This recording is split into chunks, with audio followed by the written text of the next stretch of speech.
Somewhere in the oldest libraries of India, there are texts that most people will never read. Not because they are forbidden, not because they are lost, because what they contain is so far outside everything we have been taught to believe is possible that most people who encounter them put them down and walk away. Not from disbelief, from the specific discomfort of something that feels too real to dismiss. The Vedas describe a world that existed before this one, a world where the gods were not distant, not symbolic, not safely metaphorical. They were here. And then something happened. A layer of knowledge was quietly removed, so direct, so specific, so uncomfortably precise about the nature of the divine and what was done to it, that it has been buried under centuries of commentary and mistranslation and deliberate silence. Tonight, we go into what was buried, into the oldest surviving knowledge on earth, not to examine it from the outside, to listen to what it has been trying to say, what it says about the gods, what it says about what was taken from us, and what it says with the calm certainty of something that has been waiting a very long time, about what comes next. Chapter 1. What most people never read. The hidden layer of the Vedas. Most people who have heard of the Vedas have never actually encountered them, not the real ones. They have encountered summaries, commentaries, the philosophically refined, carefully edited, spiritually safe versions that have been passed down through centuries of institutional transmission. Versions shaped by the specific priorities of every generation that carried them forward. And those versions are extraordinary.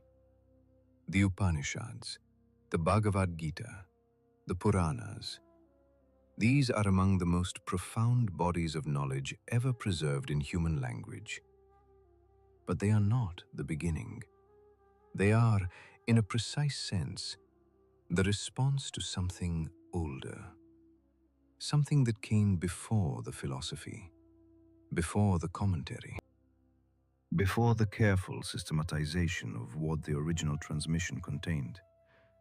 And that something, the oldest layer of the Vedic tradition, the layer from which everything else emerged, describes a world that most people reading the later texts will never fully encounter. A world where the boundary between the human and the divine was not a metaphor to be understood. It was a fact to be lived. The Vedic tradition divides its foundational texts into 4 distinct collections, each with its own character, its own function, its own specific relationship to the totality of what the tradition knows. The Rig Veda, the Samaveda, the Yajurveda, the Atharva Veda. Each of these is vast. Each contains layers upon layers, the original hymns, the ritual manuals, the philosophical commentaries, the forest teachings, the secret Upanishads.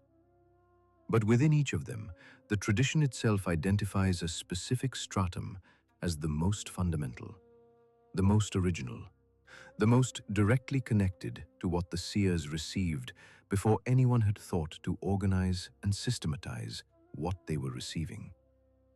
That stratum is called the Samhita, the collection of hymns, the core, the oldest surviving layer of human speech directed toward the divine. The Rig Veda Samhita alone contains 1,028 hymns organized into 10 books called mandalas.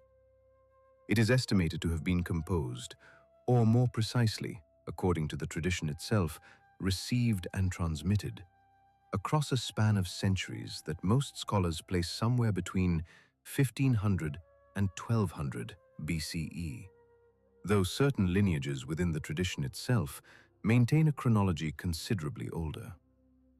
Whatever the precise timeline, The Rig Veda Samhita is the oldest surviving literature in any Indo-European language. It predates Homer by centuries. It predates the earliest parts of the Hebrew Bible by centuries. It predates the philosophical texts of ancient China and ancient Greece. It has been transmitted, unbroken, unchanged in its essential form, from those origins to the present day, through a system of oral preservation so rigorous, so precisely structured to prevent corruption or alteration, that modern scholars who have studied it describe it as effectively more reliable than most ancient written texts.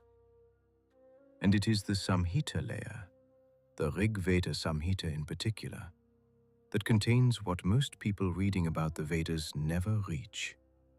Not because it is hidden behind walls of initiation or special access, because it is written in a form of Sanskrit so archaic, so compressed, so deliberately multi-layered in its structure, that approaching it without the right framework is like trying to read a musical score without knowing that music exists. You can see the marks on the page. You cannot hear what they are describing. The ancient teachers who transmitted the Vedic knowledge understood this clearly. They understood that the Samhita layer was not primarily a text. It was a technology of sound and meaning and vibration, operating simultaneously on multiple levels: the grammatical level, the ritual level, the astronomical level, the cosmological level, and a fifth level that the tradition designates as the Adhyatmika, the level of the innermost self. At the Adhyatmika level, the Rig Veda Samhita is not describing external gods who live in external locations and perform external actions in an external cosmos. It is describing the specific qualities of conscious intelligence that the ancient seers perceived as the organizing principles of reality, the specific modes in which divine awareness moves through and sustains the natural world. And what the tradition teaches consistently across every lineage that has carried this understanding forward is that these qualities of conscious intelligence were not invented by the seers. They were received. This distinction between invention and reception is not a minor theological point. It is the entire foundation on which the Vedic tradition's understanding of knowledge rests. A human being who invents something brings something new into existence from the resources of their own mind. The quality and the accuracy of what they produce is limited by the quality and the accuracy of what they already know. A human being who receives something is accessing something that exists independently of their mind, something that was there before they arrived at the threshold of it, that does not depend on their intelligence or their education or the specific historical and cultural context in which they happen to be living. The rishis, the seers who received the Vedas, were not, in the tradition's understanding, particularly extraordinary human beings, in the sense of being naturally gifted beyond ordinary human capacity. They were trained, prepared, refined through specific disciplines over specific periods of time to a quality of inner stillness and receptivity that allowed them to perceive what is always broadcasting, but rarely received with any precision. What they received, they set down, in the most precise sonic form available to human language. The word Shruti, the name the tradition gives to the Vedas, means that which was heard, not composed, not created, not the product of human imagination, however refined or however inspired. Heard. The seers who received the Vedic hymns are described in the tradition not as poets or philosophers or even mystics in the ordinary sense. They are called rishis, seers. The name describes not their social role, but their perceptual capacity. They could see what ordinary human perception cannot reach. They could hear frequencies of reality that the ordinary mind, covered by the noise and the weight of ordinary experience, simply cannot register. And what they heard, they set down in the most precise sonic form available to human language, in arrangements of syllable and meter and tonal pattern designed not primarily to convey meaning, but to reproduce the specific vibrational quality of what had been received, so that anyone who could approach those arrangements with the right quality of attention, the right quality of stillness, the right quality of genuine receptivity, could, across any span of time, encounter something of what the rishis encountered in those original moments of reception. This is the first thing that has been obscured, not deliberately erased in most cases, obscured through the natural process of transmission across great distances of time and cultural change. The Samhita hymns were composed for direct use. They were meant to be approached not as literature, not as beautiful ancient poetry to be admired from a scholarly distance, but as living instruments of perception, as keys to a quality of awareness that the civilization that produced them understood as the most important thing a human being could cultivate. But as the yugas descended, as the quality of the collective consciousness shifted, as the direct perceptual capacity of the rishis became rarer, as the cultural infrastructure that had supported that capacity began to thin and contract, the relationship to these texts changed. They remained. They were preserved with extraordinary care. The tradition of oral transmission that carried the Rig Veda intact across more than 3,000 years of history is one of the most remarkable acts of cultural preservation in any civilization anywhere on Earth.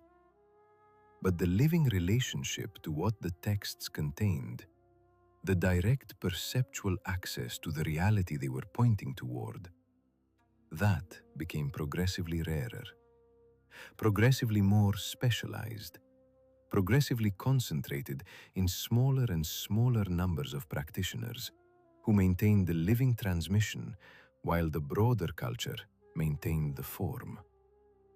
The form and the living reality are not the same thing. The Vedic tradition knows this better than any tradition on earth. It says so explicitly in multiple places, without embarrassment. The text is the finger pointing at the moon. When the finger is mistaken for the moon, something essential has been lost. What does the Rig Veda Samhita actually say about the gods and their relationship to the human world? Not in the later philosophical interpretations, not in the commentaries that translates a specific, sensory, vibrantly alive language of the hymns into abstract metaphysical categories. In the hymns themselves. The Rig Veda addresses its deities with an intimacy that has no precedent in any other ancient religious literature. It does not address them as distant sovereign powers to be propitiated through the correct performance of ritual.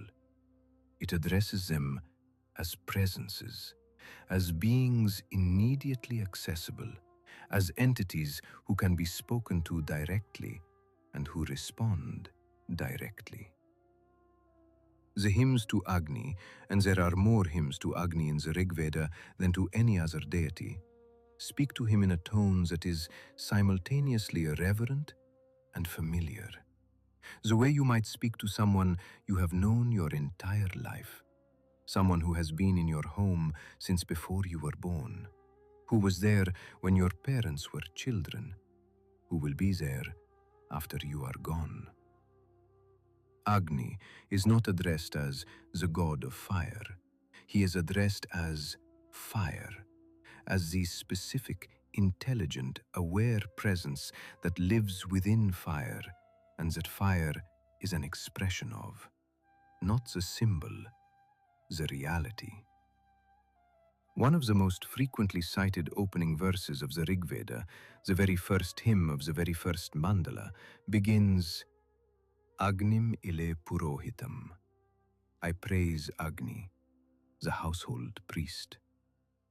The word purohita, usually translated as priest or chaplain, means, more precisely, the one placed in front, the one who goes first, the one who precedes and prepares the space for what follows. Agni is placed in front of the human world. He is the first to receive, the first to transmit, the first point of contact between what is human and what is divine. The relationship the hymn establishes, Agni as household priest, as familiar, as the one who has always been in the home, is not the relationship of a worshipper to a distant sovereign.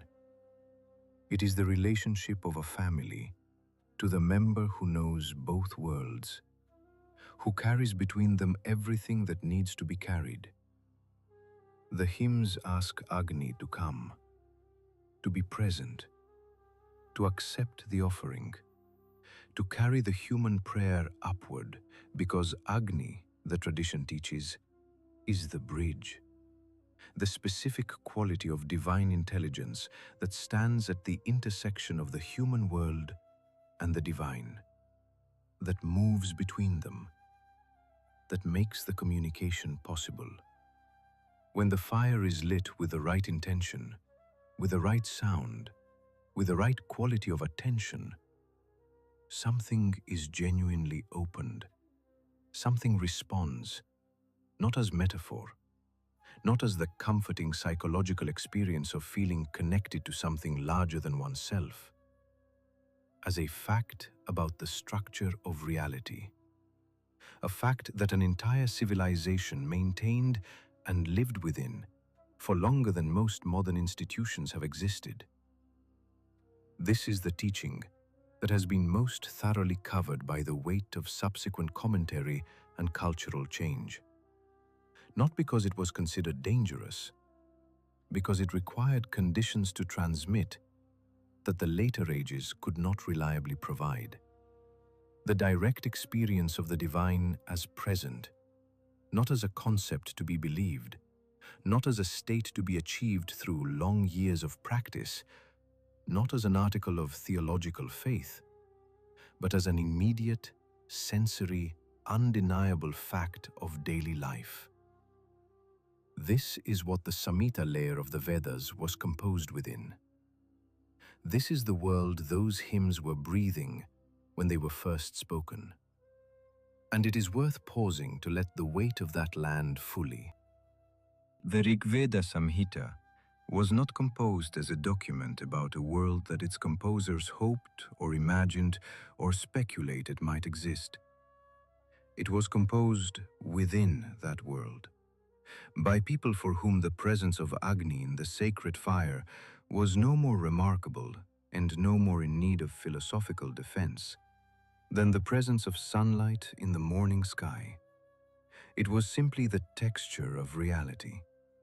And this is the world that progressively withdrew, not all at once, not through any single catastrophic event, but through the long, slow, generational turning of the ages, until the hymns remained, and the world they described became, for most people carrying them forward, something that had existed in a time before living memory.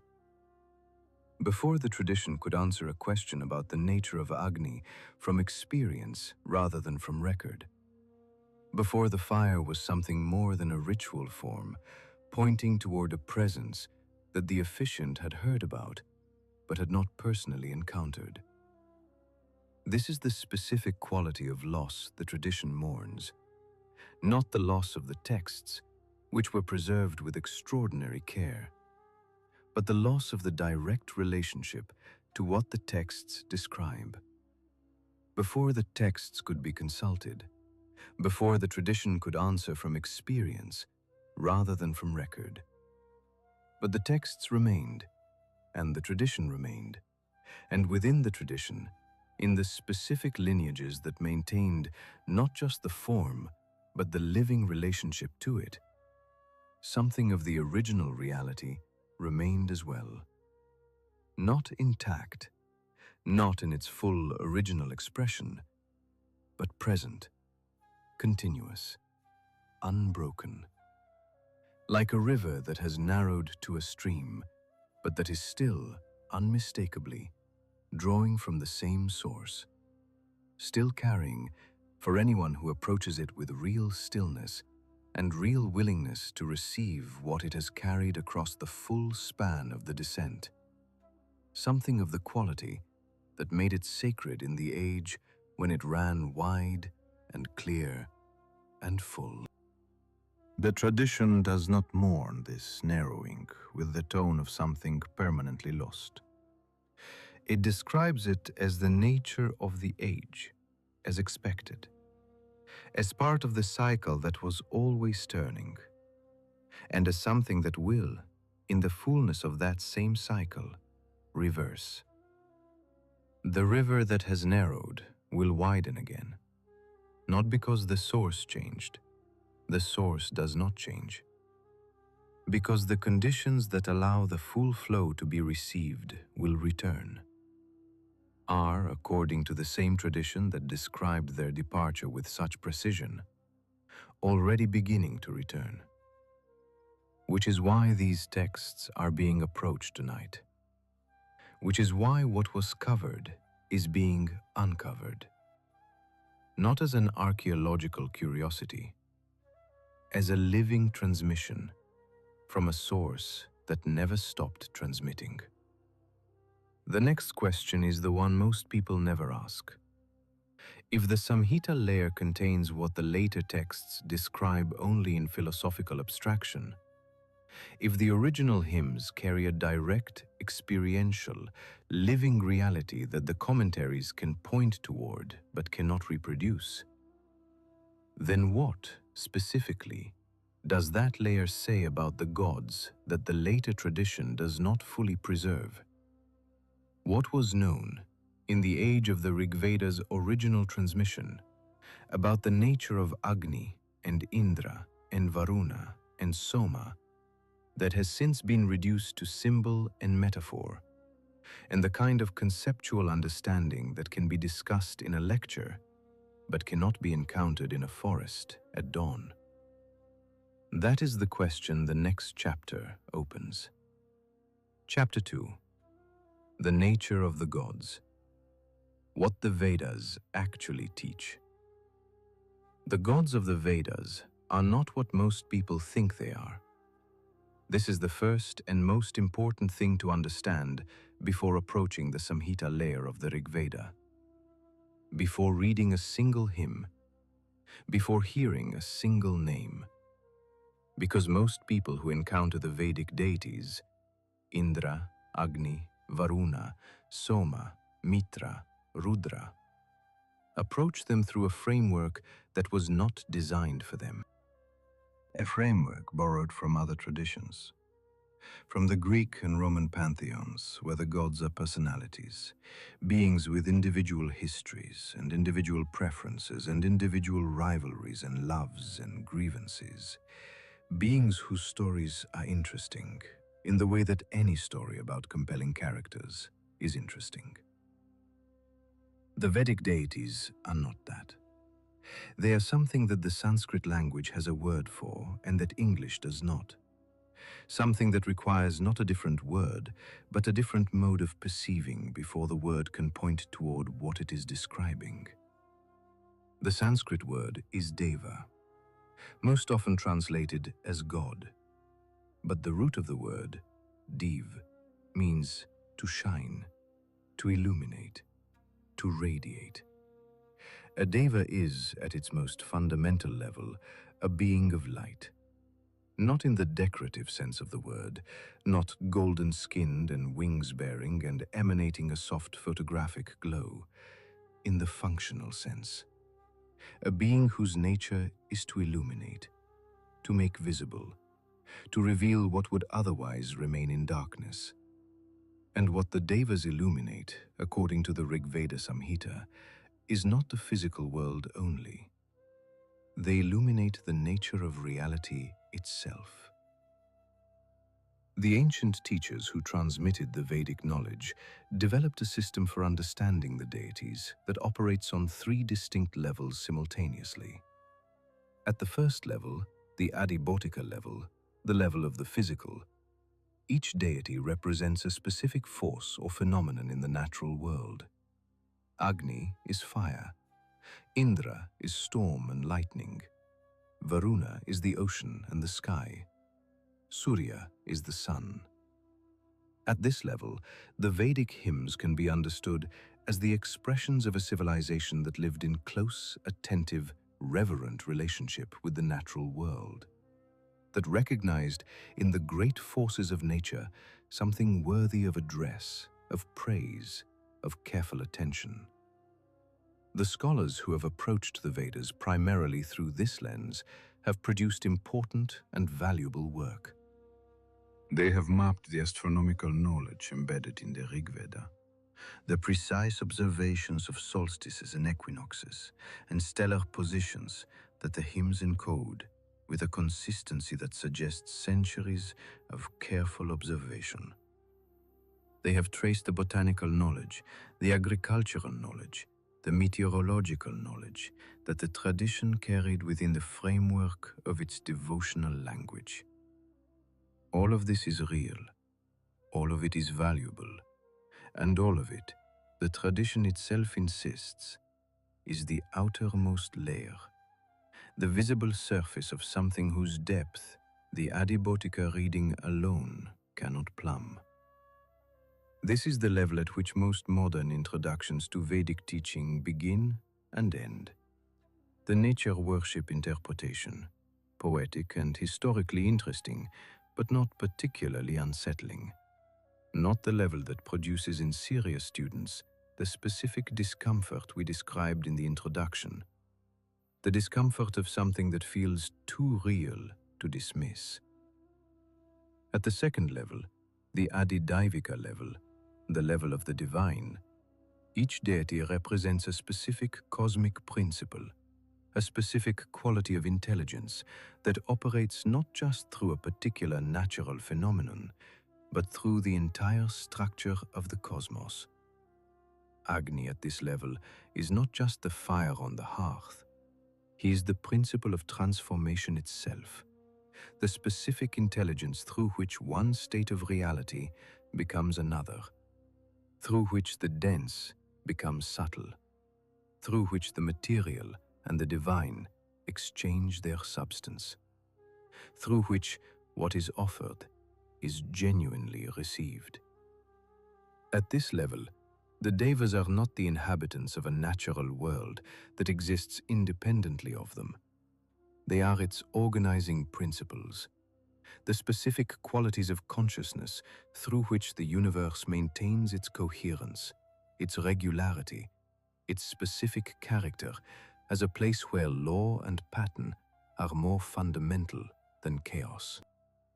And at the third level, the Adhyatmika level, the level of the innermost self, each deity represents a specific quality of consciousness that is not only present in the external world, but directly accessible within the human being. This third level is the one that changes everything.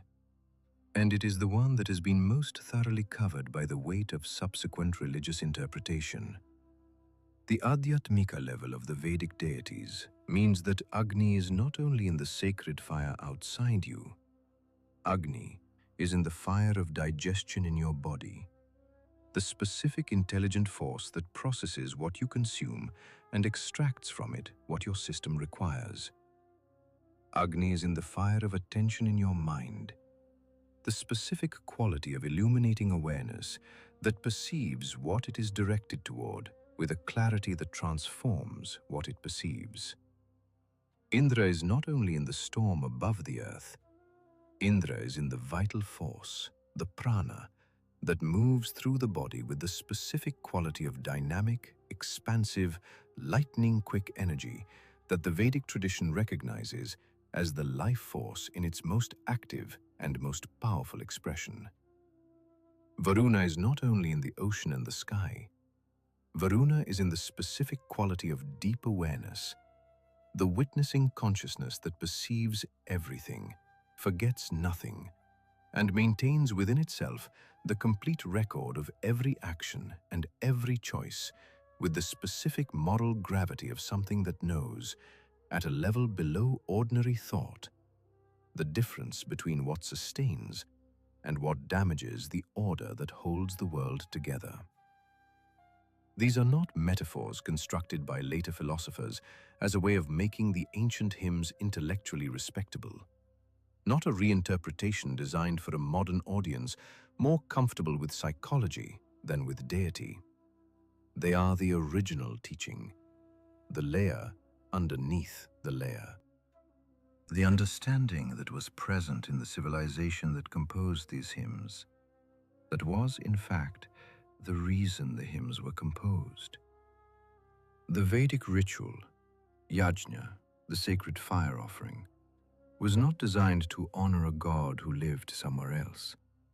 It was designed to activate a quality of presence that was understood as equally interior and exterior, equally in the fire outside and in the fire within, equally in the storm above and in the vital force inside, equally in the deep sky of Varuna, and in the deep awareness that witnesses from within every human being who has ever lived. The offering placed in the fire was not sent somewhere.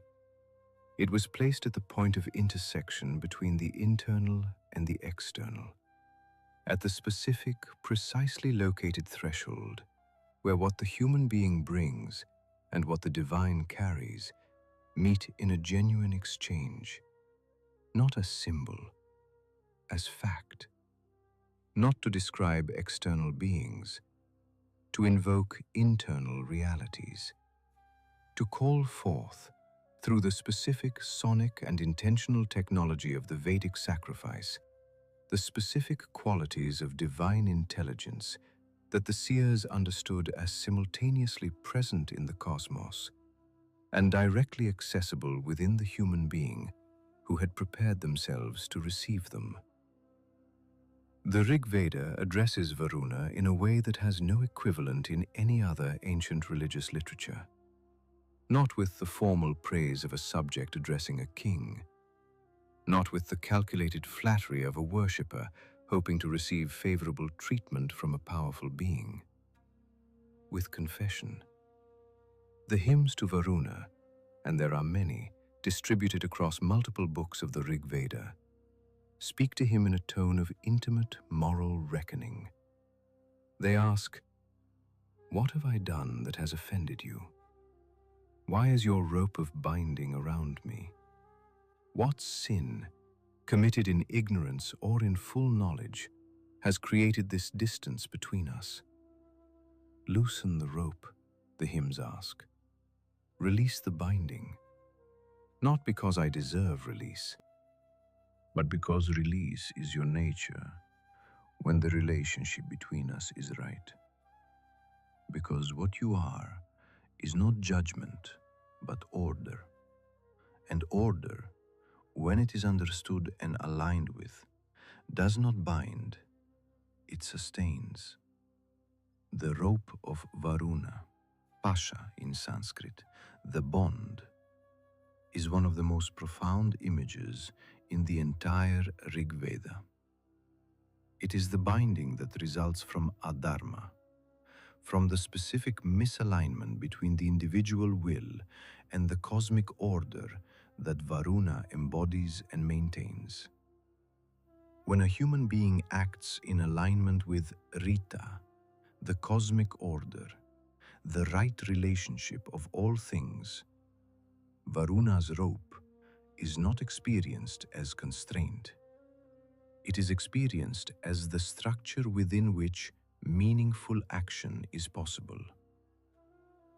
the grammar of a language that does not feel like a limitation to the speaker who has mastered it. When a human being acts against that order, whether through ignorance, through desire, through the specific and very human experience of knowing what is right and choosing otherwise, the rope tightens. Not as punishment administered from outside, as the natural consequence of misalignment. As the body's pain that signals a movement contrary to its own structure. This teaching, the teaching of Varuna's rope, is the teaching that has been most specifically and most consequentially obscured in the transition from the Samhita level to the later philosophical and devotional interpretations. Because the Varuna of the Rigveda Samhita is not the Varuna most people who have studied the later tradition encounter. In the later Puranic literature, Varuna becomes the Lord of the Waters, an important deity, respected and honored, with his own domain and his own mythology and his own iconography, but no longer the moral center of the cosmos, no longer the one in whose presence the entire Rigveda conducts its most intimate self-examination. The shift from the Rigvedic Varuna, keeper of Rita, witness of all actions, the one to whom the rishis confessed their moral failures and sought release, to the Puranic Varuna, god of the waters, a figure among many, is one of the most significant and most under-discussed transitions in the entire history of the Vedic tradition. What was lost in that transition was not a story about a god. What was lost was a specific understanding of the relationship between human action and cosmic consequence, between individual dharma and the larger order that individual dharma either sustains or damages, between the internal experience of moral alignment, the feeling of the rope loosening, of the weight lifting, of the specific quality of ease that belongs to a life lived in right relationship with what is, and the external expression of that alignment in a world organized around it. The Rigveda Samhita teaches that the gods are not separate from the world. They are not beings who watch the world from outside it and occasionally intervene according to their own preferences. They are the world's intelligence, its awareness, its self-organizing principle, the specific qualities of conscious understanding through which the cosmos knows and maintains itself. And they are accessible, directly, immediately, without mediation, to any human being who has prepared their perception to the quality of stillness and receptivity that makes the reception possible. This is not a teaching about worship in the conventional sense. It is a teaching about perception, about what becomes visible when the quality of the observer is refined to the point where what the Samhita hymns are describing can be directly perceived, rather than only intellectually understood. The Vedic ritual, yagna, the sacred fire sacrifice, was not, at its origin, a technique for appeasing supernatural beings. It was a technology for refinement of perception, a systematic method for bringing the practitioner, through sound, through fire, through the specific and precisely calibrated engagement of all five senses in a unified act of attention, to the quality of inner stillness at which the devas become perceptible, not as visions, not as mystical experiences requiring special states of consciousness, as the ordinary, immediate, directly available reality that they always have been and always will be, for a perceiver whose perception is clear enough to receive them. And this is what was covered, not deliberately erased in a single act of suppression, covered by the natural accumulation of distance between the original transmission and the later tradition, by the thinning of the specific quality of perception that the Samhita level requires and presupposes, by the progressive replacement of direct experience with a philosophical description of direct experience, which is valuable, which is necessary, but which is not the same thing.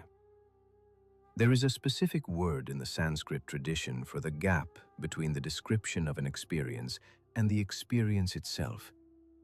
The word is anubhava, direct experience, first-hand knowing. And the tradition is absolutely clear that anubhava cannot be transmitted through description alone. It can be pointed toward.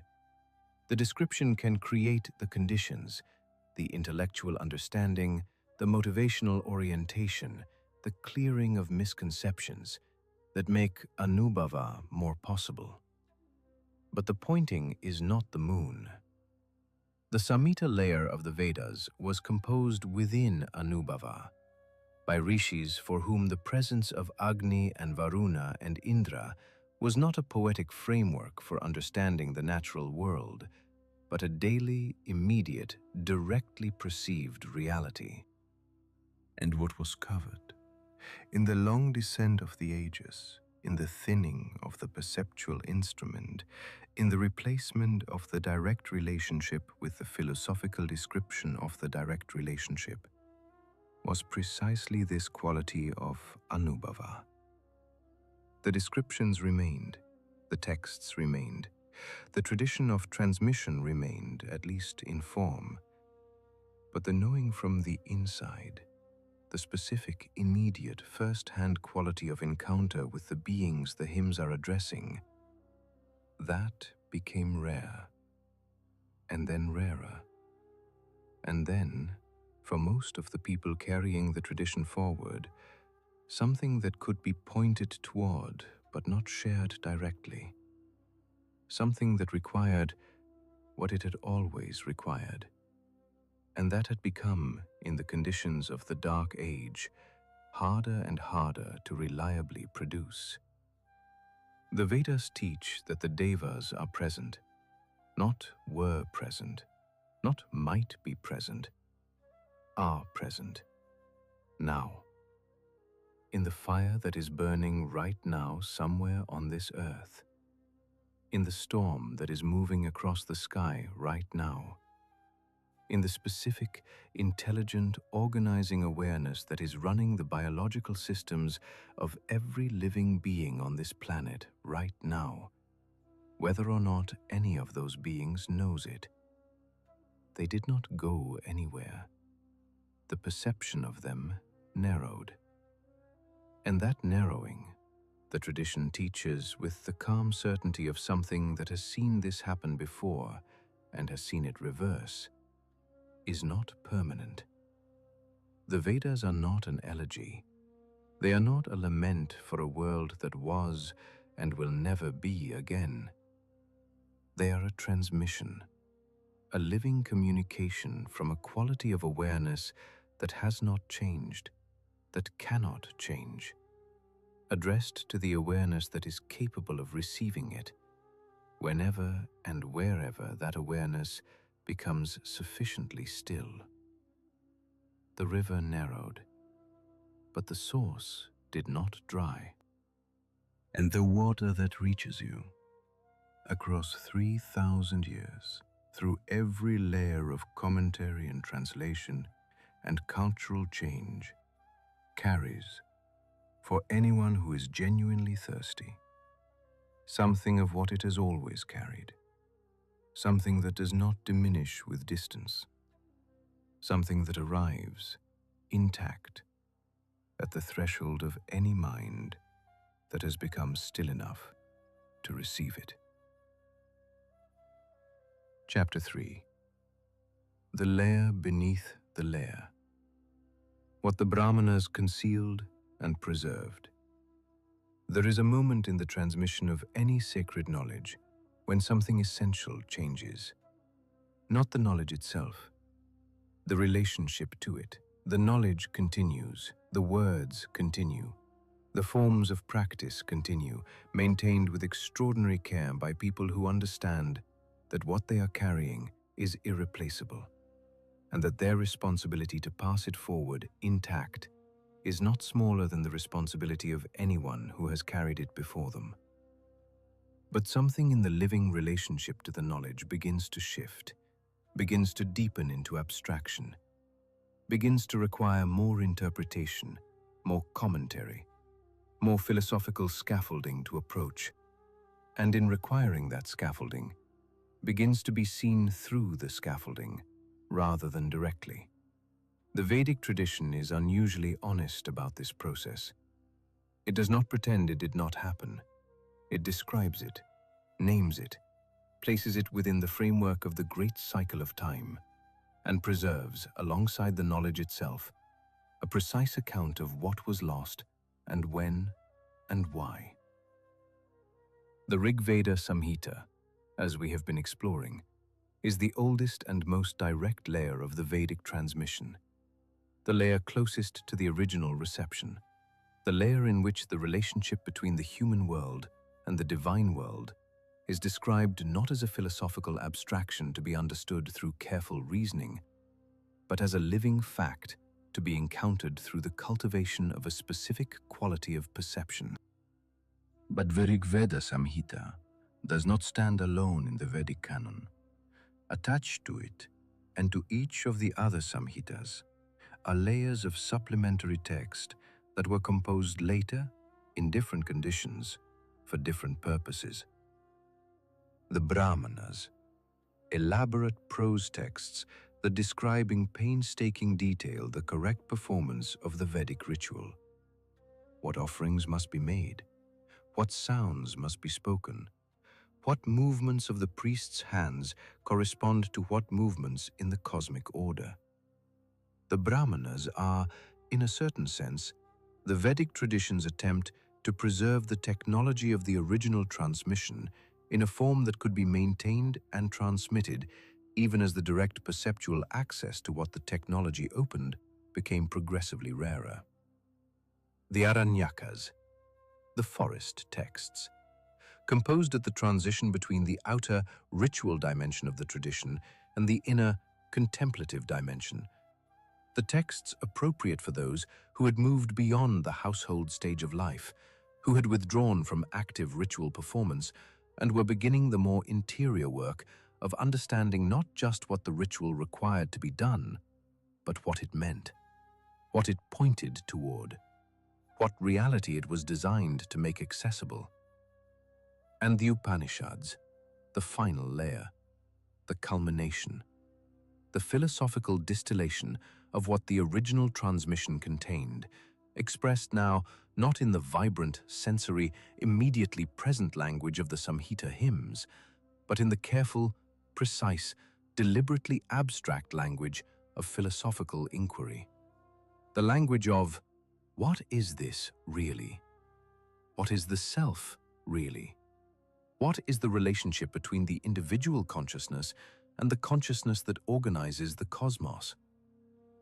This progression, from Samhita to Brahmana to Aranyaka to Upanishad, is one of the most significant and most under-discussed movements in the history of human thought, because it is not simply a development, it is a translation.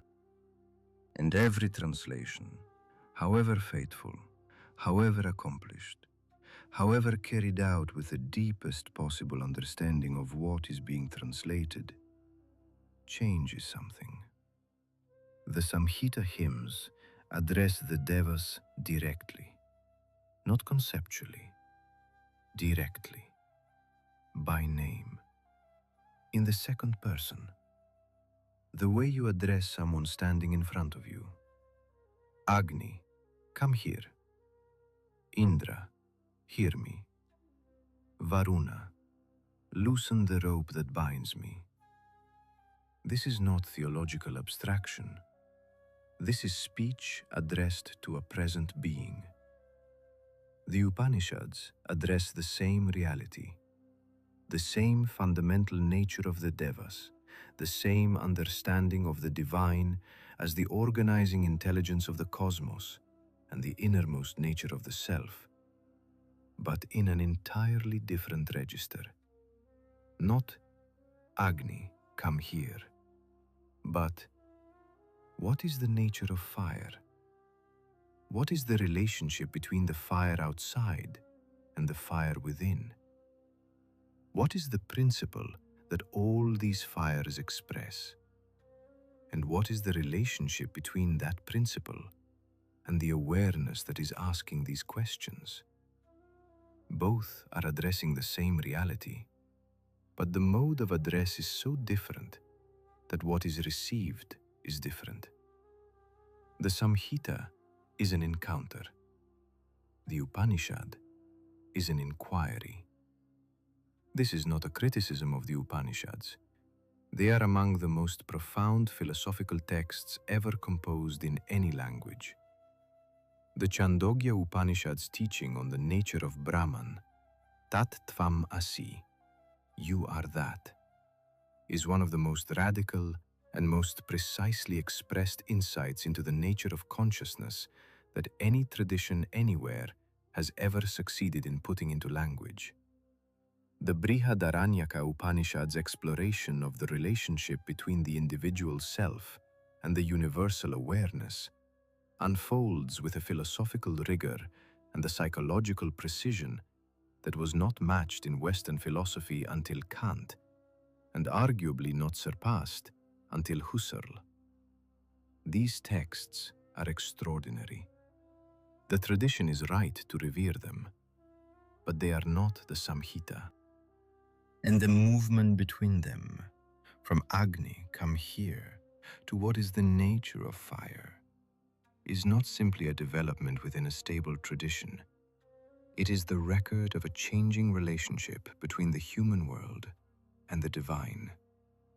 Not the change from ignorance to understanding, the change from encounter to description, from presence to representation, from the living reality to the philosophical account of the living reality.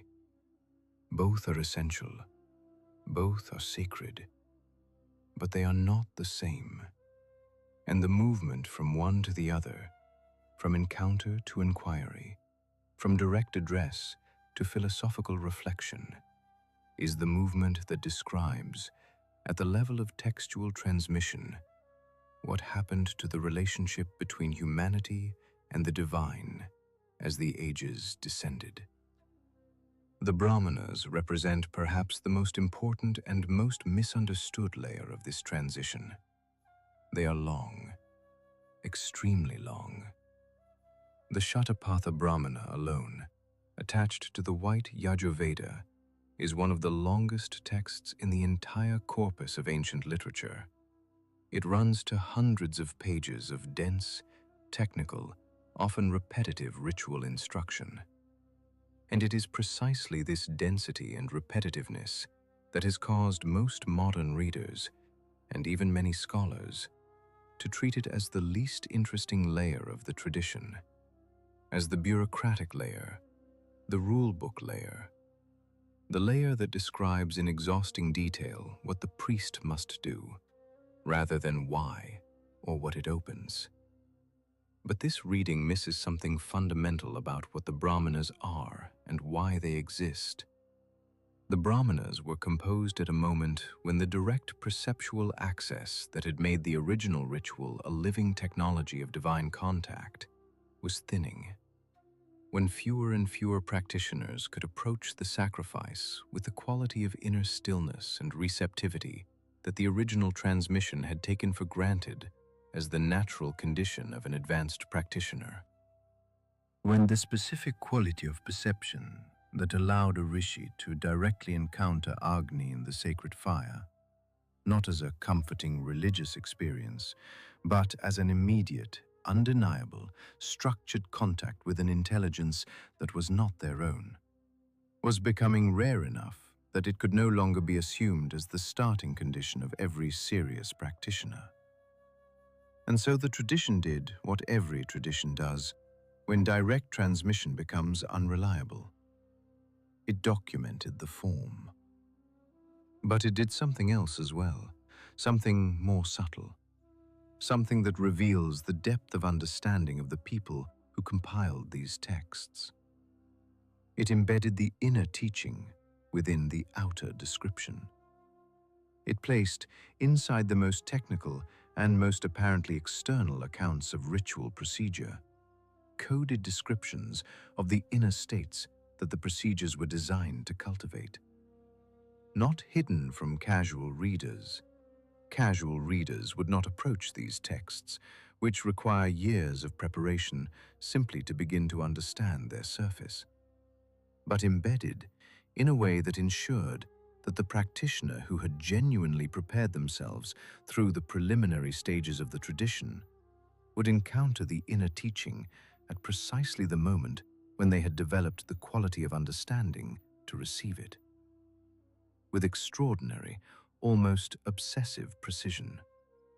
Because the people who compiled the Brahmanas understood, deeply, clearly, without consoling themselves with the belief that the form was equivalent to the reality, that the form was the best available vessel for carrying the reality through the ages in which the reality itself could not be directly transmitted.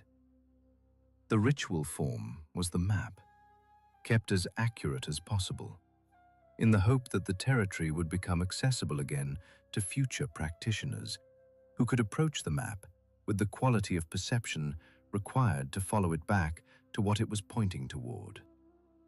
And within the Brahmanas, there is a teaching that the tradition identifies as the most carefully guarded. The teaching that was placed deliberately within the most technically demanding and most apparently inaccessible layer of the corpus, not to hide it, but to ensure that only someone who had genuinely prepared themselves through the earlier layers of practice would arrive at it with the quality of receptivity required to receive it.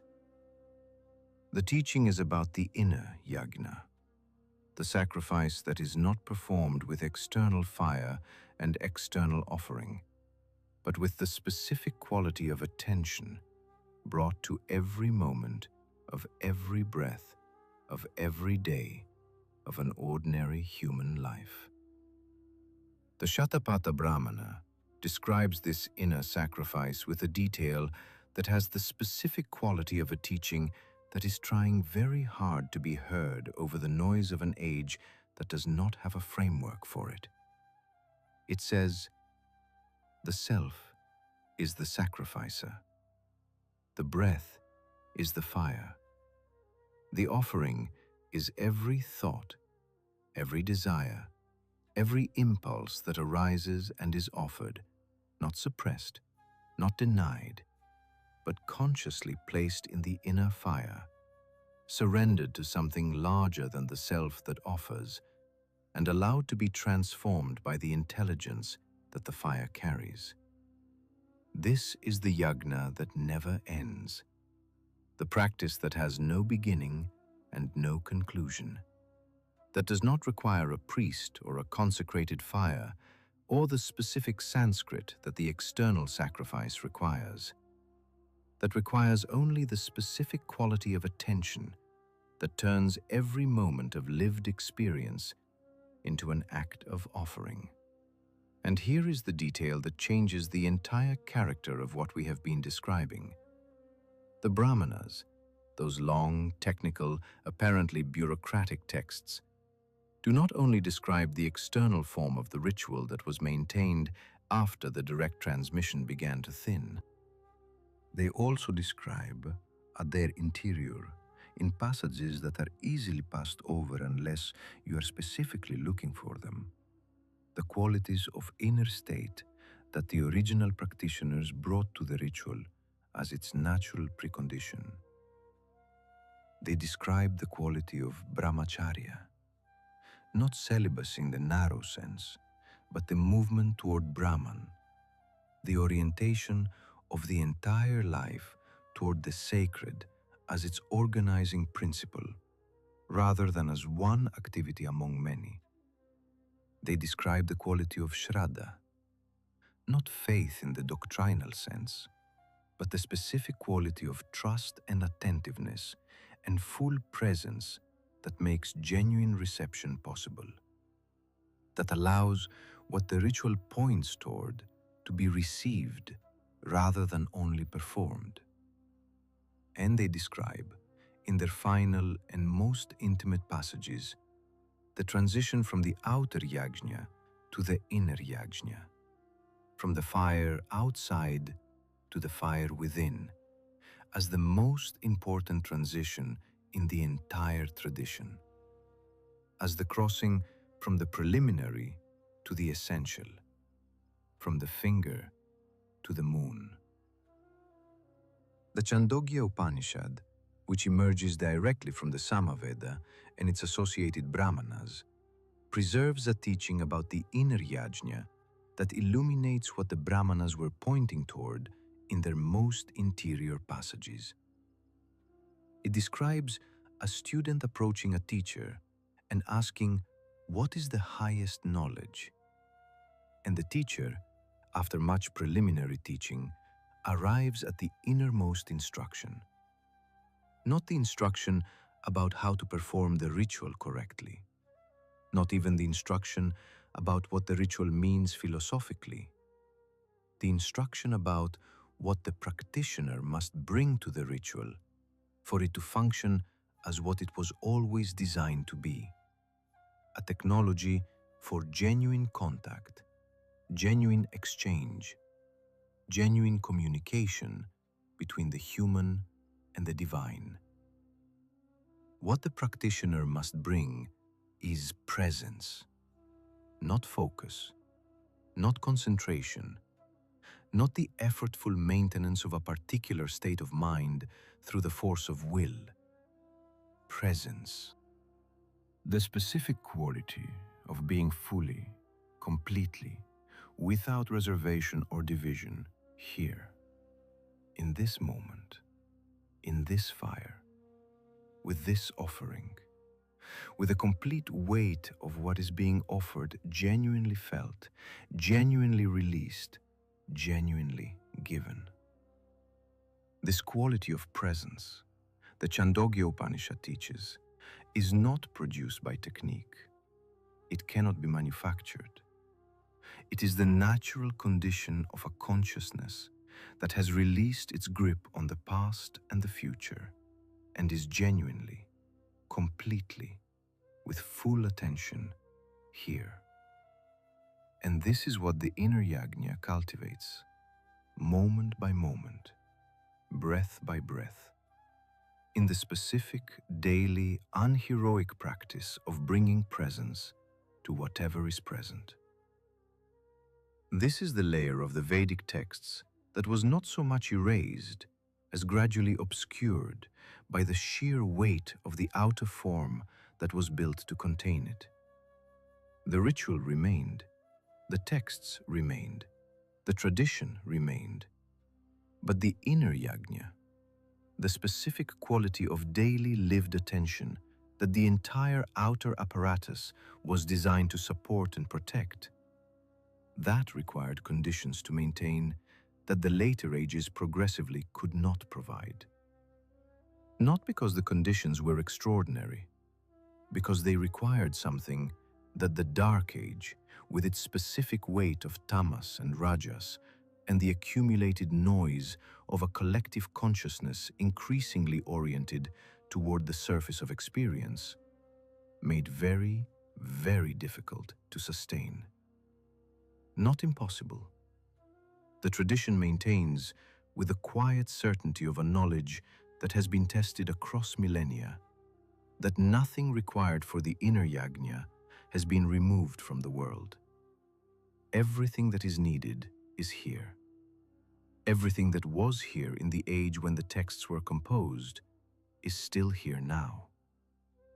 The fire that burns in the inner yagna is not a metaphor for some elevated spiritual state accessible only to the few. It is the specific, immediate, directly available quality of awareness that is present in every human being who has ever drawn a breath. The difficulty is not in the availability. It is in the quality of turning required to find what has always been available in the only place it has always been found. And the tradition that encoded this teaching in the most technical and most apparently external layers of its ritual literature did so for a reason that only becomes clear when you understand what it was trying to preserve and for whom. Not for the scholars, not for the philosophers, not for the practitioners who would maintain the outer form through the centuries of the Dark Age. For whoever, in whatever age, in whatever circumstances, would bring to the texts the specific quality of genuine seeking that was always their intended recipient. For you. Reading these words in whatever part of the world you are in whatever moment of your life this is, with whatever quality of stillness you have available, which is exactly enough to begin within. Chapter 4. Indra, Agni, Varuna. What the Rig Veda actually says about them.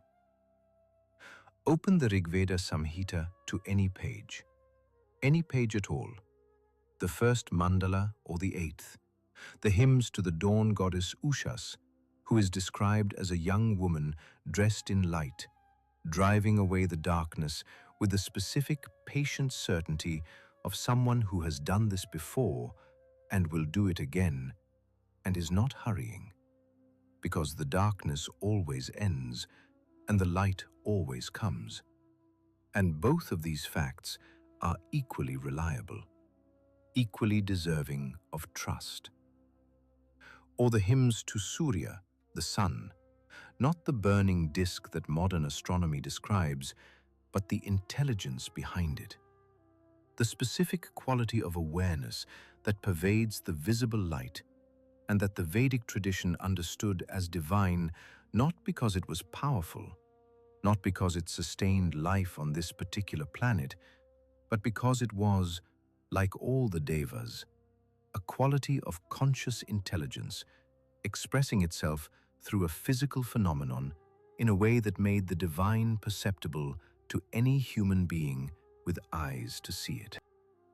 Each of these hymns, even read in translation, even stripped of the specific sonic texture that makes the Sanskrit original so extraordinary, carry something that most readers who encounter them for the first time describe the same way.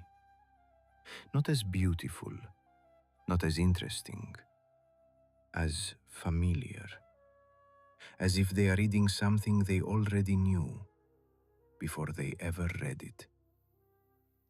This quality of recognition, this specific response of a consciousness that encounters the Samhita hymns and feels, below the level of intellectual evaluation, something that functions like memory rather than discovery, is not incidental. It is the teaching. It is the specific sign that the hymns are not describing an external reality that the reader has never encountered. They are describing the reader's own deepest nature. In terms precise enough, in images vivid enough, in a voice intimate enough to be recognized from the inside. Or the hymns to Indra, and there are more hymns to Indra in the Rig Veda than to almost any other deity. Hymns of extraordinary energy and vividness. Hymns that describe a being of vast power and a very specific character. Dynamic, generous, sometimes reckless, capable of great feats and capable of great mistakes. Beloved and approached without excessive formality, the way you approach someone whose power you respect and whose affection you trust. Indra is one of the most important and most misunderstood of the Vedic deities. In later tradition, in the Puranas, in the epics, he becomes a complicated figure. The king of the gods whose throne is periodically threatened by powerful asuras, a figure capable of jealousy and pride, and the specific kind of carelessness that comes from long comfort in a position of power. A figure who is sometimes the hero, and sometimes, as in the story of his conflict with Vritra, the one whose failure creates the problem that the larger story then resolves. This Puranic Indra is real. The tradition that describes him is drawing from authentic and ancient sources. But he is not the Rigvedic Indra. The Rigvedic Indra is something older, something more fundamental, something that the later narratives of his personality and his adventures and his occasional failures are pointing toward without fully expressing. The Rigvedic Indra is the principle of the life force in its most vital, most expansive, most dynamically active expression. He is the quality of consciousness that acts, that moves, that engages, that meets the world with the specific kind of full-bodied, full-hearted presence that the Vedic tradition recognizes as divine, because it is the quality most opposed to the tamas, the heaviness, the inertia, the lethargy of a consciousness that has withdrawn from genuine engagement with its own life. Indra's great act, the one that most of the Rigvedic hymns circle around and celebrate and return to as the central mythic event of his existence, is the slaying of Vritra. The story of Indra and Vritra is one of the oldest narratives in the Vedic tradition, and like everything in the Rigveda Samhita, it operates simultaneously on multiple levels. At the physical level, Vritra is the dragon of drought, the force that holds the cosmic waters back, that prevents the rains from falling, that keeps the life-giving moisture of the sky imprisoned behind a barrier that the earth below cannot break open from its own side. Indra's battle with Vritra is the battle that releases the waters, that breaks the barrier, that allows the rain to fall and the rivers to run and the crops to grow and the civilization built on the reliability of those cycles to continue. At this level, the story is a narrative of cosmic weather, of the eternal tension between what holds back and what releases, between the force of blockage and the force of flow.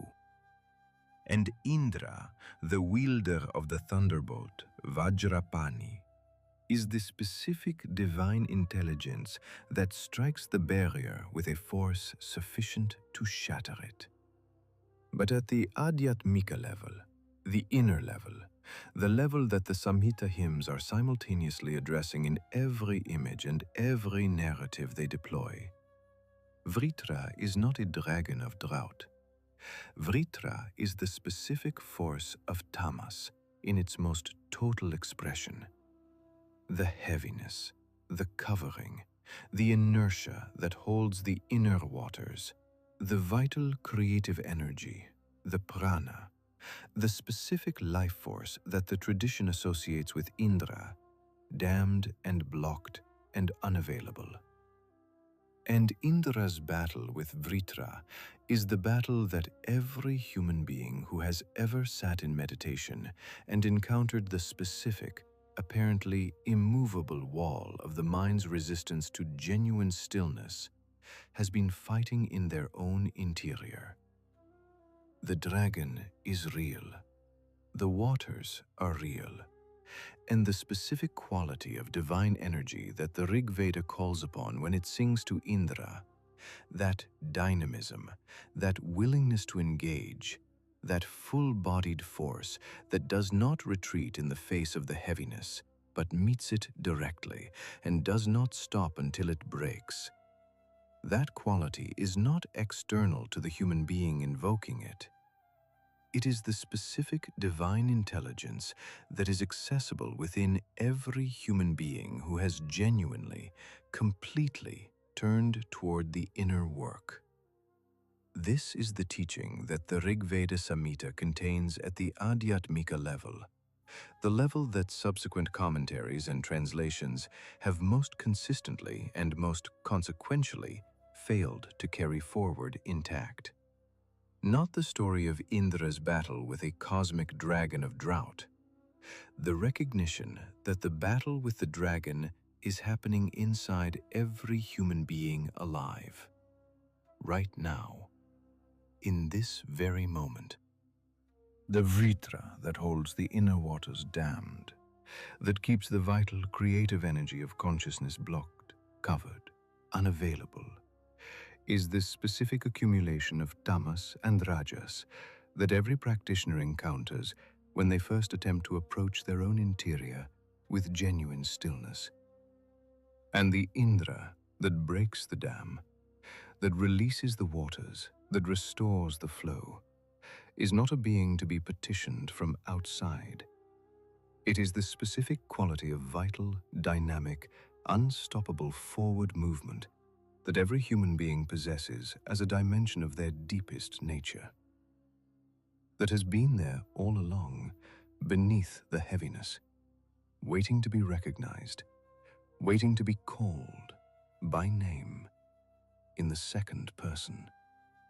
In the specific tone of the Rig Veda's address to Indra, which is not the tone of a worshipper addressing a distant sovereign, but the tone of someone calling to what they know is present, but what has, temporarily, gone quiet.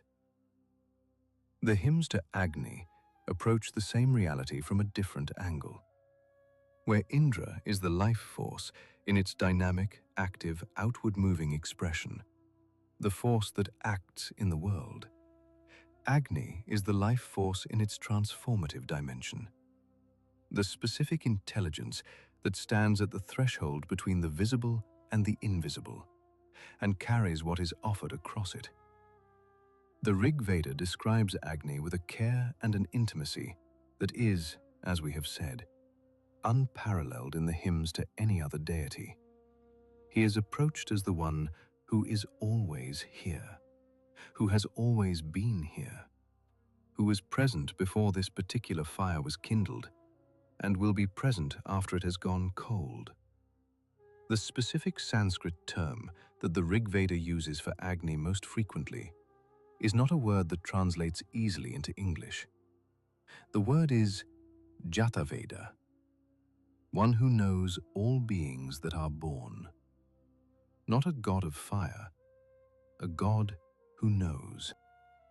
A god whose knowing is the specific knowing of one who has been present at the arising of every conscious being, and who carries within their knowing the specific nature of each one of those beings, and the specific relationship between each one and the order, the Rita, that sustains them.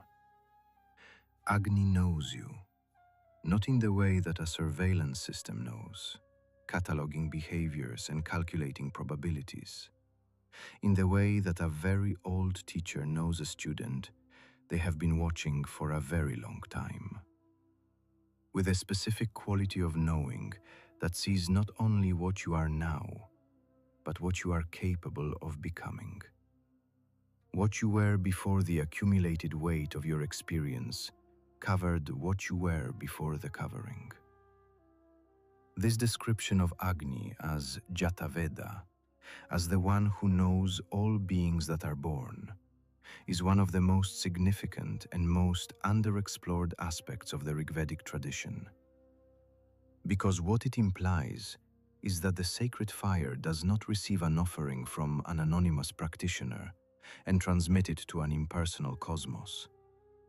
It receives an offering from a specific being, a being whose nature, whose history, whose deepest capacity and whose current condition are all known to the intelligence that receives the offering.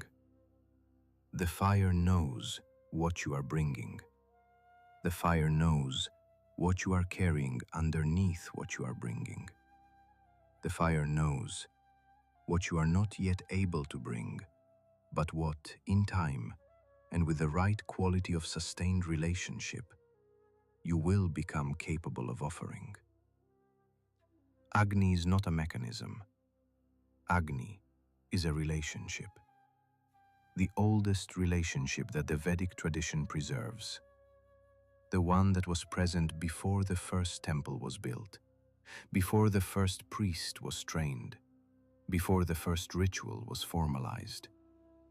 When human beings and the fire simply met, and both were changed by the meeting. And then there is Varuna. We have already spoken of Varuna and the rope of binding. But the Rig Vedic account of Varuna's nature goes considerably deeper than the image of binding and release. Varuna is the one who knows. Not in Agni's sense, not the knowing of the transformative intelligence that has been present at every arising. Varuna's knowing is of a different quality entirely. The Rig Veda describes Varuna as the one who counts the winkings of men's eyes, who knows the flight of every bird, who knows the paths of the wind across the sky, and the course of every vessel on every ocean, and the movement of every creature on the surface of the earth. This is not surveillance. This is the specific quality of awareness that perceives everything without being limited by anything. The omniscience that is not accumulated information, but the natural expression of a consciousness that is not located in any particular place, that is, instead, the space within which all places exist. Varuna is the Vedic deity who most directly corresponds to what later traditions will call the witness consciousness. The awareness that is present to all experience without being identical to any of it. That knows everything that happens without being disturbed by anything that happens. And there is a dimension of Varuna's nature in the Rig Veda Samhita that has been almost entirely absent from later devotional traditions. The Rig Veda describes Varuna as the guardian of Rita, of the cosmic order, the right relationship of all things. And his relationship to human beings is not primarily the relationship of a judge to those being judged. It is the relationship of a guardian to what is being guarded. Varuna watches not to catch violations of cosmic law and administer punishment. He watches because what he is guarding, the specific quality of right relationship between human consciousness and cosmic order, is the most precious and most fragile thing in the cosmos. The most precious because without it, nothing flourishes. The most fragile because it requires, from the human side, a quality of conscious alignment that is always freely chosen and never compelled. The rope of Varuna tightens not as punishment, but as consequence. Not because Varuna is angry, but because the misalignment between human action and cosmic order has a specific, natural, felt consequence that the awareness of a human being in genuine relationship with the cosmic order cannot fail to notice. That maintains, underneath all the movement and change of the natural world and the human world, the specific quality of utterly still, utterly available, utterly unlimited knowing that the tradition calls the nature of the divine. And the Rig Veda addresses this awareness directly, personally, in the second person, because the second person is the only grammatical address that acknowledges the presence of someone who is there. These are the deities that the Rig Veda Samhita is actually describing. not the heroic figures of later mythology, not the celestial kings and cosmic warriors who populate the great narratives of the Puranas. The specific qualities of conscious intelligence through which the cosmos knows and sustains and moves itself, through which the divine is not above the world, but within it, not separate from the natural order, but the natural order's innermost nature. And the tradition teaches, with the specific conviction of a knowledge that has been directly verified across millennia, in the direct experience of everyone who has approached it with genuine preparation and genuine stillness, that these qualities are not external to the human being who is addressing them in the hymns. They are the human being's deepest nature, the nature that the dark age has covered, that the noise and the weight and the accumulated tamas of Kali Yuga have made inaccessible, not permanently, but with the specific thoroughness of a covering that requires a specific kind of effort to remove. The effort of turning toward the fire, the effort of speaking to what is present, not the effortful turning of someone who is uncertain whether anything will be there when they turn, not the tentative address of a consciousness hedging its bets between faith and skepticism.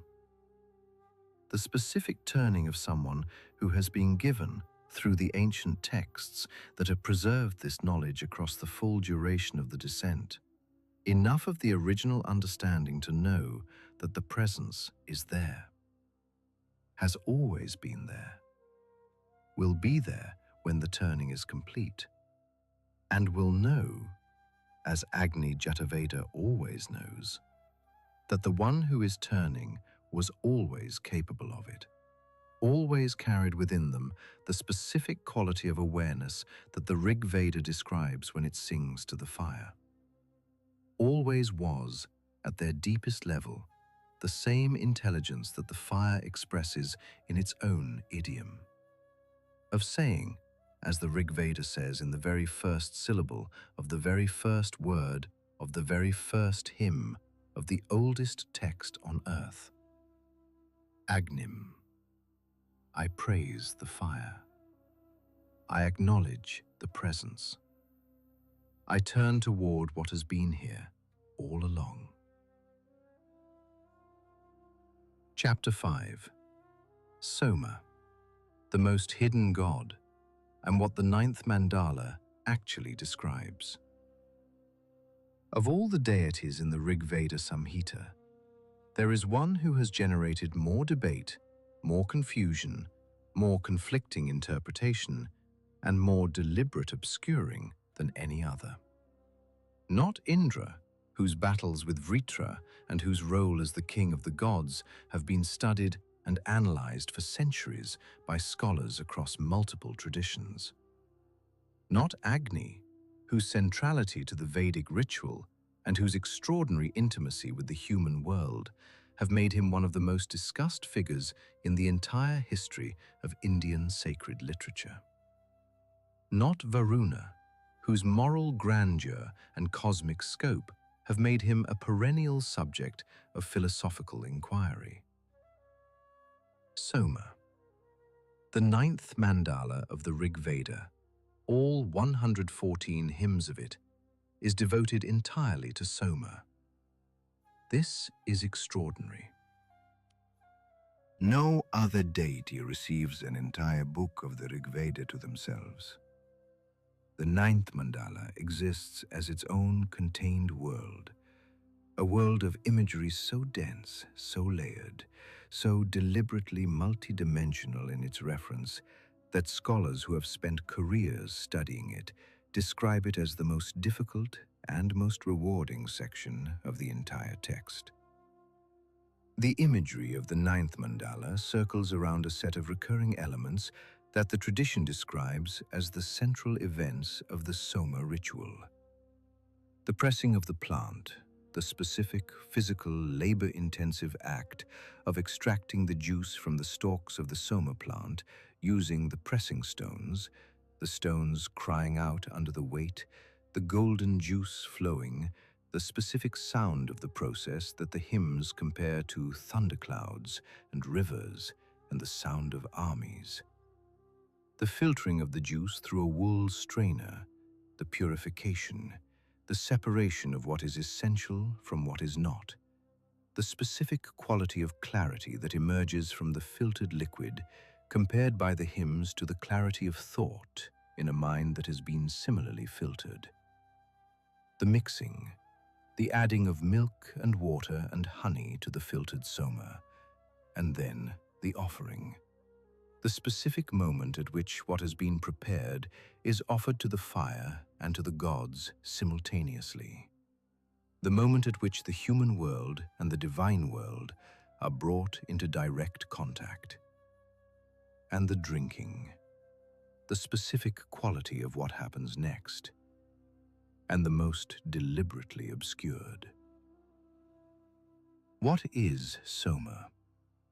At the Adibautica level, the outer physical level, Soma is a plant, a specific plant from whose pressed juice a sacred ritual drink was prepared and consumed by the priests of the Vedic sacrifice. This much is agreed upon. The Rig Vedas hymns to Soma describe the pressing of the plant, the straining of the juice, the mixing with milk and water and honey, the specific golden color of the resulting drink, its sharpness, its bitterness, its immediate and powerful effect on the consciousness of those who drink it. What is not agreed upon is which plant. This question has occupied botanists and scholars and practitioners within the tradition for the better part of 2 centuries of modern scholarship. Dozens of candidates have been proposed: mushrooms, ephedra, various fermented beverages, a psychedelic vine from the mountains of Central Asia, a plant whose identity was deliberately concealed when the Vedic tradition moved south from its original homeland, and the original plant was no longer available. The debate has not been resolved, and it has become, in certain academic circles, more contentious than most botanical debates have any right to be, because the identity of the Soma plant carries implications that go beyond botanical classification. If Soma is a psychedelic substance, then the origins of the Vedic tradition's most exalted spiritual experiences are entangled with altered states of consciousness. A conclusion that various interests, both inside and outside the tradition, have had reasons to resist at different points in history. If Soma is not psychedelic, if it is simply a stimulating plant, an energizing drink, an ancient health tonic, then the question of how it could have produced the states described in the 9th mandala requires a different kind of answer. The debate has not been resolved. Perhaps it cannot be. Not because the question is unanswerable in principle, but because the question, as it is usually asked, is pointed in the wrong direction. The Adhyatmika level of Soma, the inner level, the level at which the Rig Veda Samhita is always simultaneously speaking, does not depend on which plant was pressed. At the inner level, Soma is a state of consciousness, but not consciousness in the general, philosophically diffuse sense. A very specific state. A state characterized by qualities that the Rig Vedas hymns describe with a precision that can only come from direct experience. The drinking of Soma, the hymns describe, produces a quality of inner illumination, a brightness that is specifically described as the brightness of the sun seen from the inside. Not the metaphorical brightness of feeling elevated or inspired. The specific, vivid, unmistakable quality of a consciousness that is perceiving its own nature directly. Not through philosophical inquiry, not through the gradual refinement of understanding over years of practice. Immediately, vividly, undeniably. The Rig Veda says of Soma, "We have drunk Soma, we have become immortal, we have gone to the light, we have found the gods." This verse, Rig Veda 8.48.3, is one of the most discussed and most debated verses in the entire text, because it is unusually direct, unusually personal. The change in grammatical person, from the third person of hymnic praise to the first person of direct testimony, signals something important about what is being described here. This is not a hymn about Soma. This is a testimony from within the Soma experience itself. The voice that speaks is the voice of someone for whom the ordinary distance between the worshipper and the worshipped has, in this moment, temporarily dissolved. We have found the gods. Not, we have approached the gods. Not, we have praised the gods. Not, we have performed the ritual correctly and await the gods' response. We have found them. Past tense, accomplished, done. Not as an aspiration, but as a report. This is not the language of someone who has had an interesting religious experience. This is the language of direct realization, of a consciousness that has, for the duration of the Soma experience, broken through whatever covering normally separates it from its own deepest nature, and has encountered that nature directly, without the usual mediations of ordinary consciousness. The Vedic tradition is not the only tradition in the world that describes a sacred substance capable of this.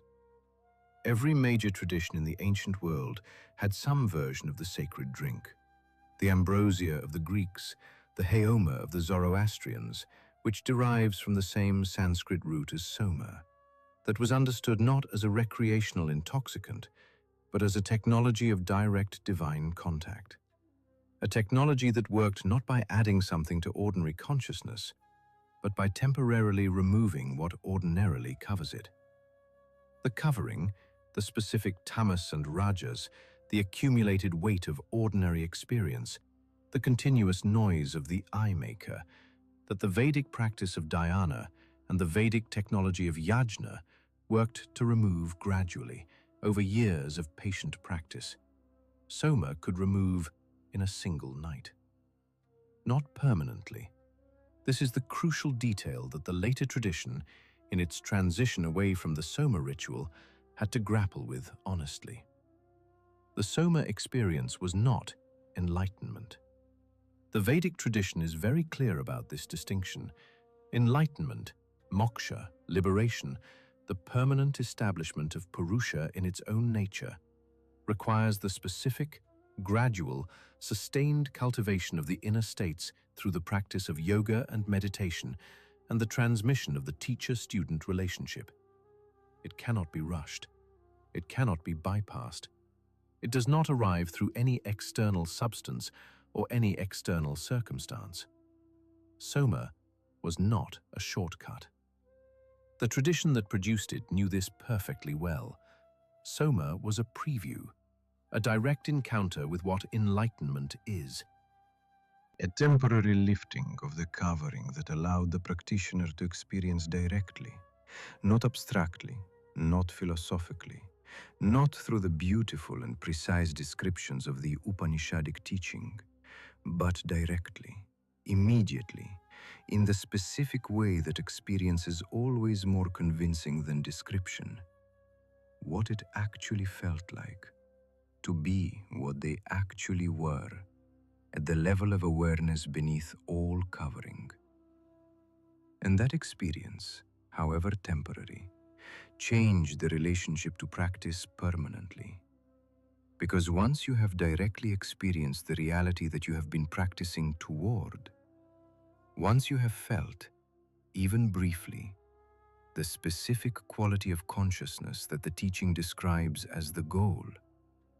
The direction of the practice is no longer an abstraction. It has become memory. And memory, unlike abstract knowledge, does not need to be convinced. The Rigvedic Soma also carried a cosmological function that is distinct from its role as a ritual substance. In the Vedic cosmological understanding, Soma is associated with the moon, with the specific quality of the cool, reflecting, indirect light that makes the invisible visible without the burning intensity of the direct solar gaze. Where Surya, the sun, represents the direct illumination of Brahman, the ground of all existence, seen face to face, Soma represents its reflection, the specific, cooler, more approachable mode in which the divine becomes accessible to a consciousness that cannot yet withstand the full solar intensity. The moon receives the sun's light and makes it available in a form that the human eye can contemplate without being overwhelmed. Soma, at the Adhyatmika level, is this quality in consciousness, the capacity to reflect the light of pure awareness, of the deepest nature, the witness consciousness, the Purusha, in a form that the ordinary mind, gradually refining itself through the practices the tradition provides, can receive and integrate. The Soma of the ninth mandala is not asking to be drunk. It is asking to be heard, to be recognized, as the specific quality of inner luminosity that arises in a consciousness moving toward its own nature, that the ancient seers encountered in their deepest states and encoded in the 114 hymns of the ninth mandala with a precision and a care that has preserved the essential teaching intact across 3,000 years of its most literal form becoming inaccessible. The inner Soma is still available. It has always been available, in every moment of genuine stillness, in every instant of clarity that arrives without being summoned, in every moment when the ordinary noise of the mind pauses for long enough that something else, something that has been present underneath the noise for the entire duration of the noise, becomes briefly, unmistakably, and unforgettably perceptible. That is the Soma the ninth mandala is describing. And knowing this changes the relationship to those 114 hymns from the relationship of a reader to an ancient text, to the relationship of a practitioner to a map of territory they are already traversing. But Soma disappeared from the tradition, not suddenly, not in a single moment of suppression or prohibition. Gradually, over centuries, the Soma ritual became less central, less frequently performed, eventually, essentially absent from the living practice of most lineages within the tradition. The reasons for this disappearance have been the subject of extensive scholarly debate. Some attribute it to the displacement of the Vedic civilization from the highland regions where the Soma plant grew. Others attribute it to the specific demands of the ritual, the elaborate and expensive preparations, the months of preliminary purification required of the priests, that became increasingly difficult to maintain as the conditions of the age changed.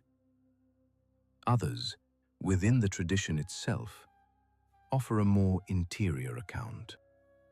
They say that the external Soma ritual was always a support for the inner Soma, the specific state of consciousness that the ritual drink temporarily induced, and that as the tradition deepened its understanding of the inner work, of the gradual, sustained, disciplined cultivation of the inner states that Soma temporarily accessed, The external ritual became less necessary, not obsolete, less necessary. The way a crutch becomes less necessary as the underlying capacity strengthens. This account, this interior tradition's understanding of what Soma was and what its disappearance meant, is the account that was most thoroughly covered by the subsequent history of the tradition. Not because it was considered dangerous, because it required a sophistication of inner understanding to transmit that the Dark Age progressively made rare. To understand Soma at the inner level, to understand what the hymns of the ninth mandala are actually pointing toward when they describe the golden drink that reveals the gods, requires having some direct experience of the states they are describing. Without that experience, the hymns remain brilliant poetry, vivid, impressive, historically fascinating. With that experience, even a partial experience, even the briefest and most imperfect glimpse of what the hymns are describing, the poetry falls away entirely. What remains is not a description of a state. It is a map, a precise, accurate, thoroughly tested map of an interior territory that the practitioner is already exploring. That suddenly, on reading the ninth mandala with this quality of recognition, they understand they have been exploring for their entire lives, in every moment of genuine stillness, in every meditation that went deeper than it usually goes, in every moment of unexpected clarity that arrived without being summoned and departed without being held.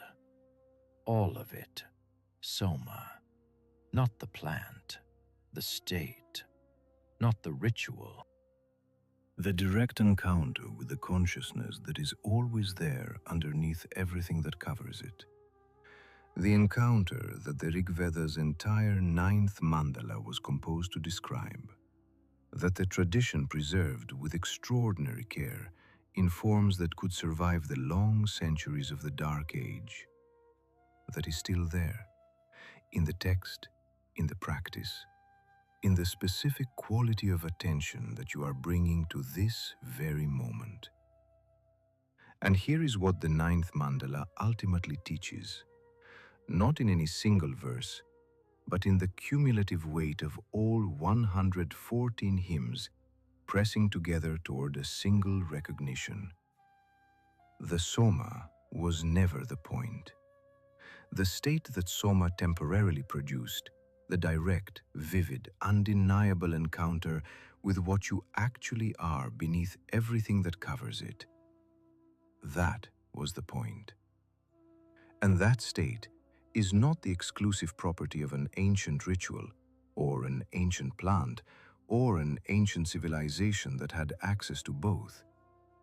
It is the natural condition of human consciousness. Not a special state that must be added from outside, the state that is always there when what covers it is removed.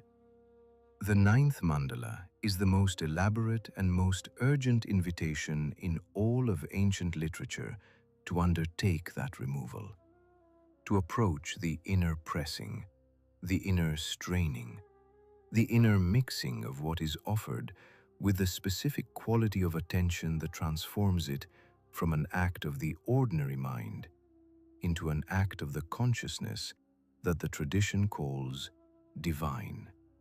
The gods the Vedas describe are not absent. The Soma is not gone. What changed is the quality of the instrument through which they are accessed. And the instrument, the tradition insists with a certainty that has never wavered, tested across 3,000 years by every practitioner who has brought genuine sincerity to the work, can be refined, is being refined, in every genuine act of inner work, in every moment of authentic stillness, in every breath taken with the quality of awareness that the ninth mandala is pointing toward. The ninth mandala is not an archaeological artifact. It is a living invitation. Chapter 6. What was preserved and who kept it alive? The knowledge did not disappear. This is the first and most important thing to understand about everything we have been exploring in this series.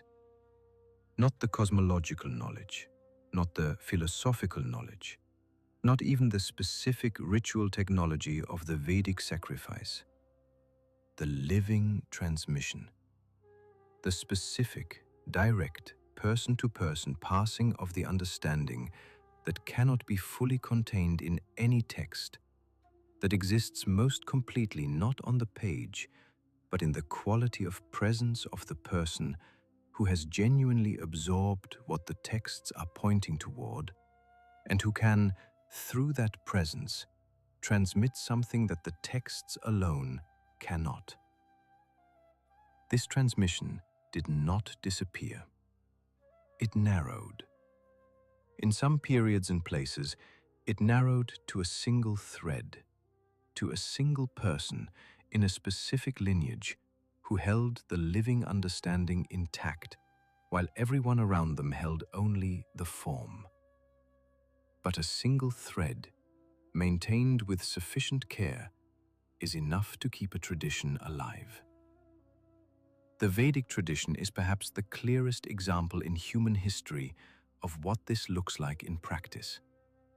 There are specific families in certain regions of India, in the Tamil South, in the Deccan, in the Himalayan foothills, who have been maintaining unbroken lineages of Vedic practice for more generations than modern history can trace, who can name their teachers and their teachers' teachers and their teachers' teachers' teachers back into a past so distant it dissolves into the time before record-keeping. These families did not maintain the tradition because it was socially advantageous. In many periods of Indian history and in many regions, it was the opposite. Costly, demanding, isolating in the specific way that any serious commitment to an inner practice isolates a person from the social world that has organized itself around other priorities. They maintained it because they understood, in the direct and personal way that comes from having been part of a living transmission, that what they were carrying was not replaceable. That the specific quality of knowledge alive in their lineage, not the outer form alone, but the living relationship between the form and what the form was pointing toward, required them to carry it forward regardless of the cost. And the Vedic tradition, for all its enormous diversity, all its historical complexity, all the compromises and adaptations and changes it has undergone across 3,000 years of Indian history, has never, not once, allowed that thread to fully break. The people who have maintained this thread are not, for the most part, the people most visible in the history of Indian spirituality. They are not the great medieval commentators whose philosophical systems shaped the intellectual history of the tradition. They are not the saints of the Bhakti tradition whose ecstatic poetry transformed the devotional life of millions of ordinary people. They are not the founders of the reform movements of the 19th and 20th centuries who made the Vedic teachings accessible to the modern world. All of these figures are important. All of them have played essential roles in the preservation and transmission of the tradition across the centuries of the descent. But the thread we are describing is a different thread. The thread of direct, unmediated, living transmission, teacher to student, from a mind that has genuinely touched what the Samhita hymns are pointing toward, to a mind that has been prepared to receive the touching. This thread has been maintained in specific places, specific temples, specific family lineages, specific forest communities that have lived for generations beyond counting in the specific relationship to the land and the practice and the quality of daily life that makes the living transmission possible. The Vedic tradition has a specific category for the practitioner who has maintained this thread through the conditions of Kali Yuga, not the scholar, not the priest, not the philosopher, not even the saint in the popular sense, the being of radiant personality and miraculous power that popular devotion tends to elevate.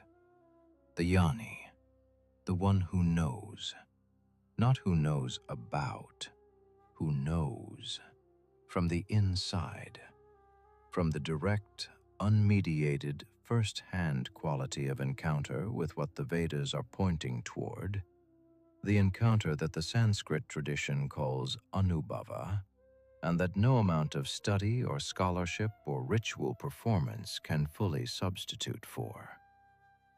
The tradition is careful about this category. Not every person who claims to be a Jnani is one. Not every person described as enlightened by devoted followers has reached the specific quality of knowing that the tradition means by the word. The Viveka Chudamani of Shankaracharya, one of the most important texts in the Advaita Vedanta tradition, describes the marks of a genuine Jnani with a specificity that makes the distinction clear without being cruel about the confusion. The genuine Jnani, the text teaches, is not recognizable primarily by any particular state or behavior or teaching style. They are recognizable by a quality of presence that does not depend on circumstances. A quality of equanimity that is not the equanimity of someone who has suppressed their responses to the world, but the equanimity of someone who knows from direct experience what is and is not disturbed by anything the world offers. The Jnani may not look like what you expect. They may be a householder, carrying their knowledge through an ordinary life of family and work and the specific practical demands of being a human being in a specific time and place and set of circumstances. They may be a sannyasi, a renunciant, living in circumstances so simple that the ordinary world has no category for what they are doing or why it might be worth doing. They may be a teacher in the form of sense, with students, with a place, with a lineage that is recognized and that carries the specific social authority of centuries of continuous transmission. Or they may be none of these, may carry their knowing in complete privacy, in complete silence, with no students and no lineage and no social role that would identify them to any outside observer as someone whose knowing is different in kind from the knowing of everyone around them. The Rig Veda Samhita preserves a description of this figure. In a 10th mandala, the final book of the Rig Veda, there is a hymn that stands apart from everything else in the entire corpus. It is called the Nasadiya Sukta, the hymn of creation, and it asks, in language of extraordinary beauty, the oldest question. In the beginning, when there was neither being nor non-being, when there was no air, no sky, no death, no immortality, what was there? Who breathed? Onto what was the darkness? And then, after several verses of the most profound philosophical exploration of the nature of existence ever compressed into a sacred poem, the hymn ends with a question, not an answer, a question. Who truly knows? Who will here declare it? Whence was it produced? Whence is this creation? The gods came afterwards with the creation of this universe. Who then knows whence it has arisen? He from whom this creation has arisen, whether he held it together or did not, He who surveys it in the highest heaven, he surely knows. Or perhaps he does not know. This ending is one of the most remarkable moments in all of ancient literature. Not because it acknowledges the limits of human knowledge, though it does that. Not because it embraces uncertainty as intellectually honest, though it does that too. Not even because it reaches, in 4 verses of compressed Sanskrit, a depth of philosophical inquiry about the nature of existence that Western philosophy would not approach for another 2,000 years. But because of the last phrase. Or perhaps he does not know. The Rig Veda was composed within the most intimate relationship with the divine that the ancient world preserved. The rishis who received these hymns were described as having direct, continuous, unmediated access to dimensions of reality that ordinary human consciousness cannot reach. And the tradition that preserved their transmissions chose, as the closing gesture of the oldest book of the oldest scripture, not a triumphant affirmation of the divine's omniscience, a question. Or perhaps he does not know. Even the one in the highest heaven, even the consciousness that surveys the entire creation from its origin, even that consciousness exists within a mystery that is not resolved by any elevation of perspective, that is not answered by any accumulation of wisdom, that remains at the heart of the tradition's deepest inquiry, genuinely open. This is not a failure of the tradition, it is the tradition's greatest achievement. And it is the moment in the Rig Veda that connects most directly to everything we have been exploring in this series. Because the teachers who transmitted the living knowledge, the Gnanis, the Rishis, the holders of the thread, were not holders of answers.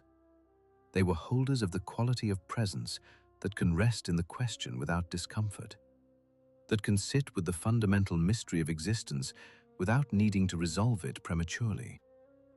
This quality, which the tradition calls vairagya, dispassion, or sometimes titiksha, endurance, is not the quality of someone who has given up on finding the truth.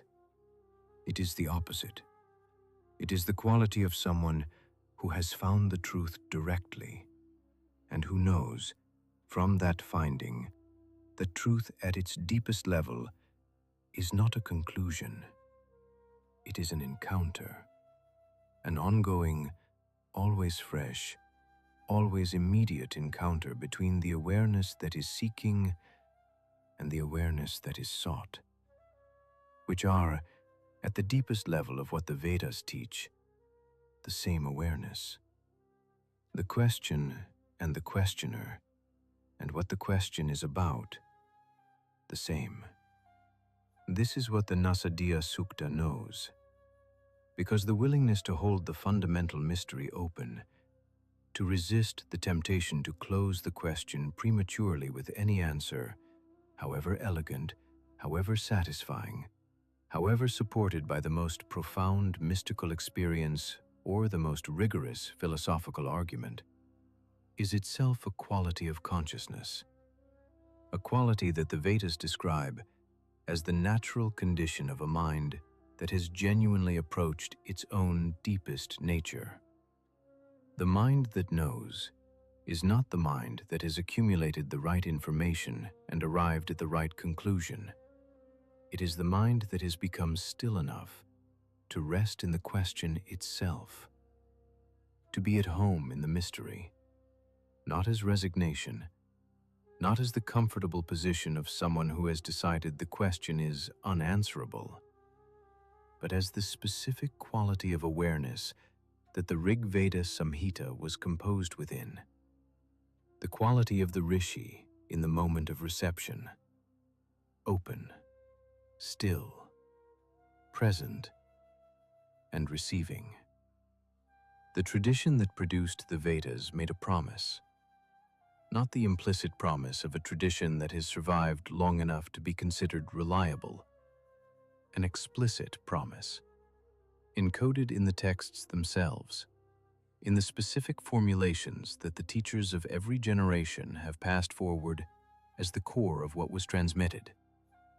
The promise is this: the awareness that the Vedas are pointing toward is always already present, not approaching, not waiting to be developed, not available only after years of correct practice or the grace of an extraordinary teacher, or the specific cosmic conditions that belonged to an earlier age and are not available now. Always already present.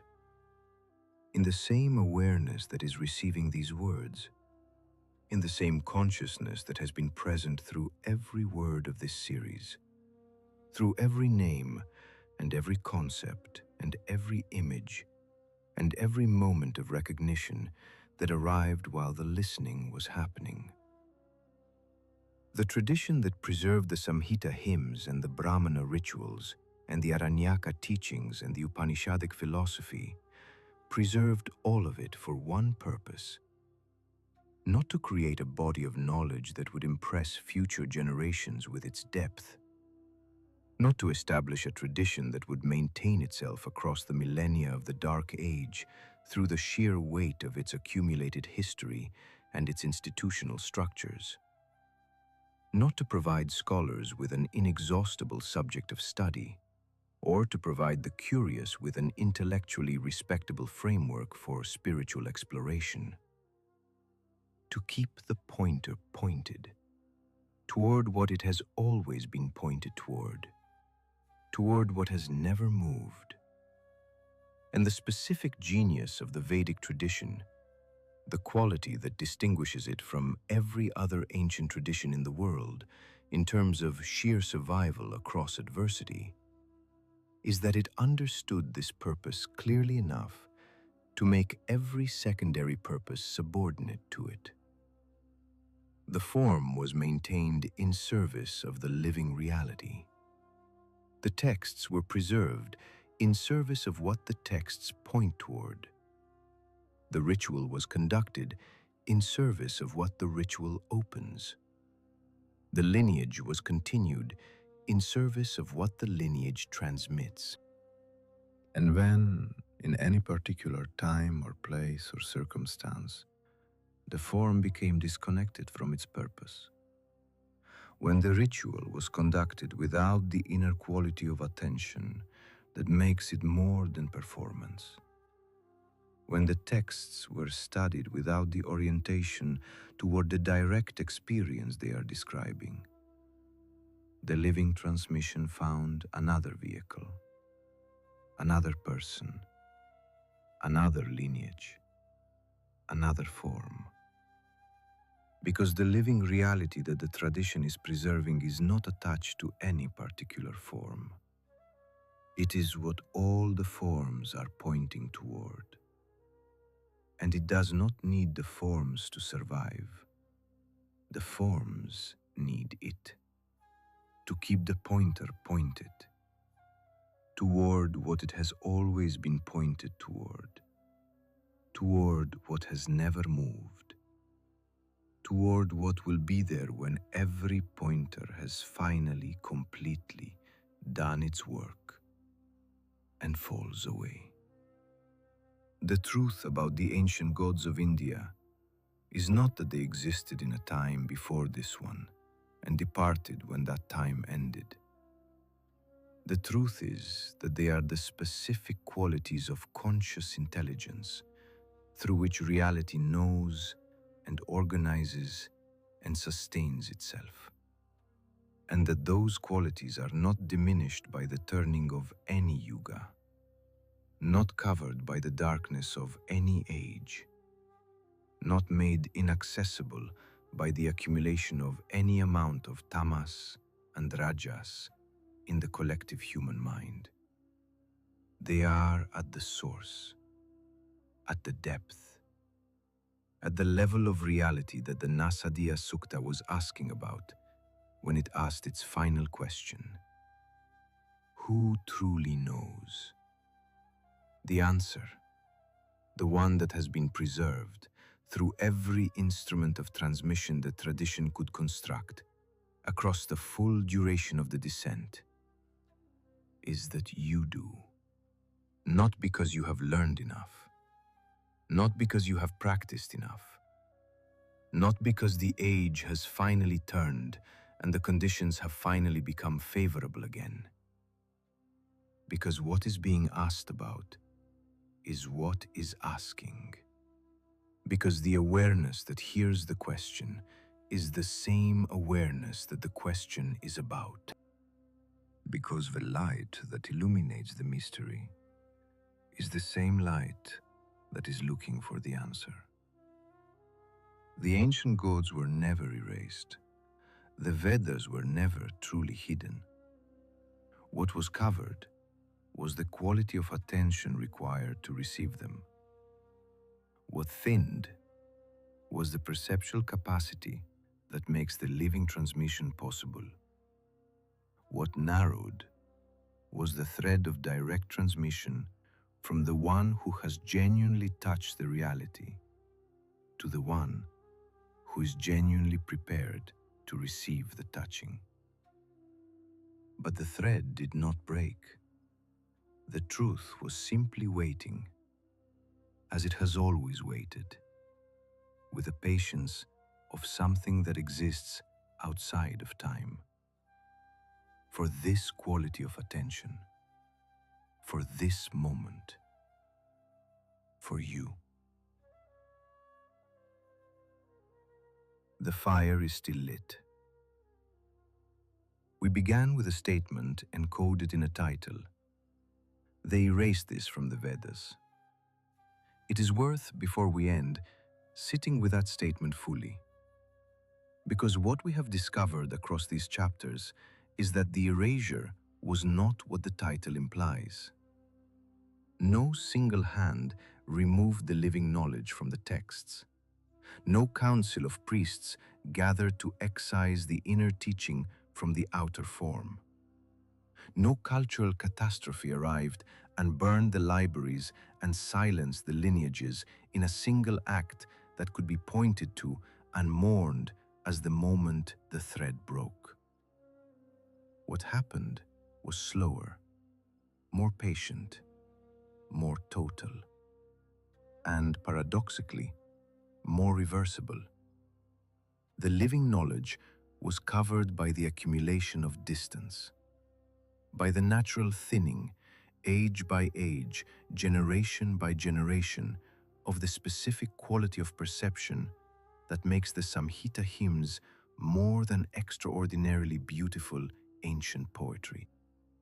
The distance between the rishis and the world that received their transmission grew, not because anyone chose that it should, not because any power decided to suppress what the rishis had given, but because the conditions that allowed the direct perceptual access to be cultivated and maintained and passed forward intact became progressively more demanding as the quality of the age descended. And what the dark age covers, the turning of the age uncovers. The Vedic tradition does not describe what we have been exploring as an irrecoverable loss. It describes it as exactly what the tradition said it would be. Consider what that means. The tradition was not surprised by the covering. It predicted the covering. In the Puranas, in the Vedic account of the descending yugas, in the specific descriptions of what Kali Yuga would do to the relationship between human consciousness and the sacred. It predicted all of it, and it preserved its knowledge through the prediction, not despite the Dark Age, but with full awareness of the Dark Age, building into its forms of transmission the specific qualities that would allow the essential to survive the conditions it knew were coming. It describes the covering as a season, a very long, very deep, very thoroughly experienced season of covering, of distance, of the specific quality of forgetting that occurs not when something disappears, but when the instrument through which it was perceived becomes covered by the accumulated weight of an age that has other priorities. And the tradition describes, with the same calm certainty with which it described the covering, the uncovering. Not as a cosmic event that will happen to everyone simultaneously, not as the automatic result of the wheel turning and the age improving and the collective consciousness brightening across the full breadth of the world in a single restoration. As a process that begins, as it has always begun, in every age, at every point in the great cycle, with specific individuals, specific encounters, specific moments in which the accumulated covering becomes thin enough, in a particular person, at a particular moment, for something to be received. And what is received changes the receiver, and the receiver, changed, becomes a source, and the source finds, across time, across circumstances, the next receiver who is ready. This is how the thread has always been maintained. This is how it is being maintained right now. What the Vedas actually teach, stripped of every layer of commentary and translation and philosophical elaboration, reduced to the single utterance toward which every Samhita hymn and every Brahmana instruction and every Upanishadic inquiry is ultimately pointing, is this. The awareness that is receiving these words is the same awareness that the ancient seers encountered in their deepest states of reception. Not similar, not analogous, not the human version of something that was more perfectly expressed in the divine. The same. Tat tvamasi. Thou art that. The specific quality of conscious awareness that you are, not the specific personality, not the specific history, not the accumulation of experiences and preferences and fears, but the awareness itself, the one that is present through all of those without being defined by any of them. That awareness is not separate from the awareness that the gods of the Vedas embody. Agni is the transformative intelligence within fire, and also the transformative intelligence within your attention when it meets its object with genuine presence. Indra is the dynamic life force that strikes through tamas in the storm, and also the quality of vital forward movement in your own consciousness when it refuses to stay covered. Varuna is the witnessing consciousness that perceives the entire cosmos without being limited by any of it, and also the awareness within you that has been watching your entire life without being disturbed by any of it.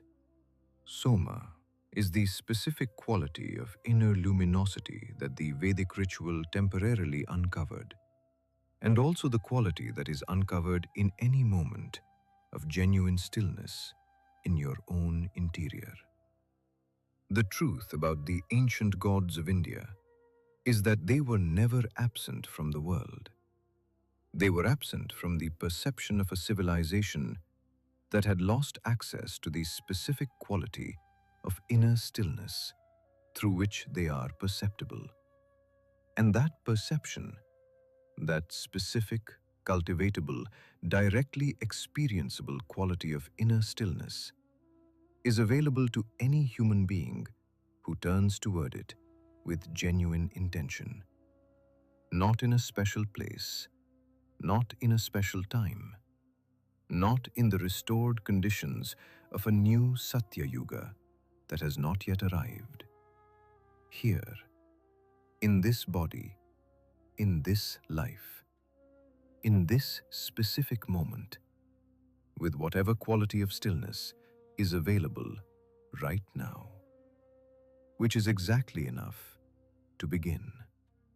The Rig Veda Samhita opens with a single word, Agnim. I acknowledge the fire. I turn toward the presence. I begin.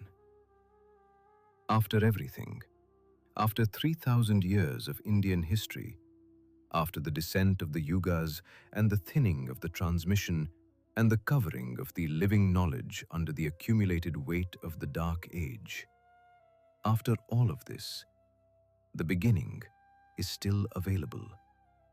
The fire is still present. The awareness that was there before the covering began is still there, underneath the covering, undamaged, undimmed, patient in the specific way that only something outside of time can be patient.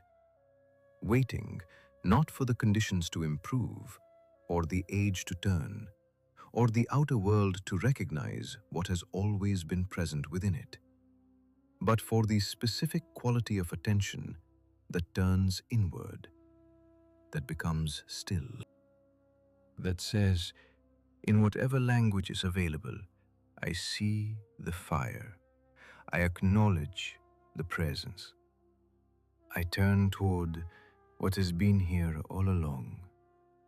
The ancient gods were never erased. They are here, right now, in the awareness that is reading these words. Go gently into your rest tonight. The fire is still lit.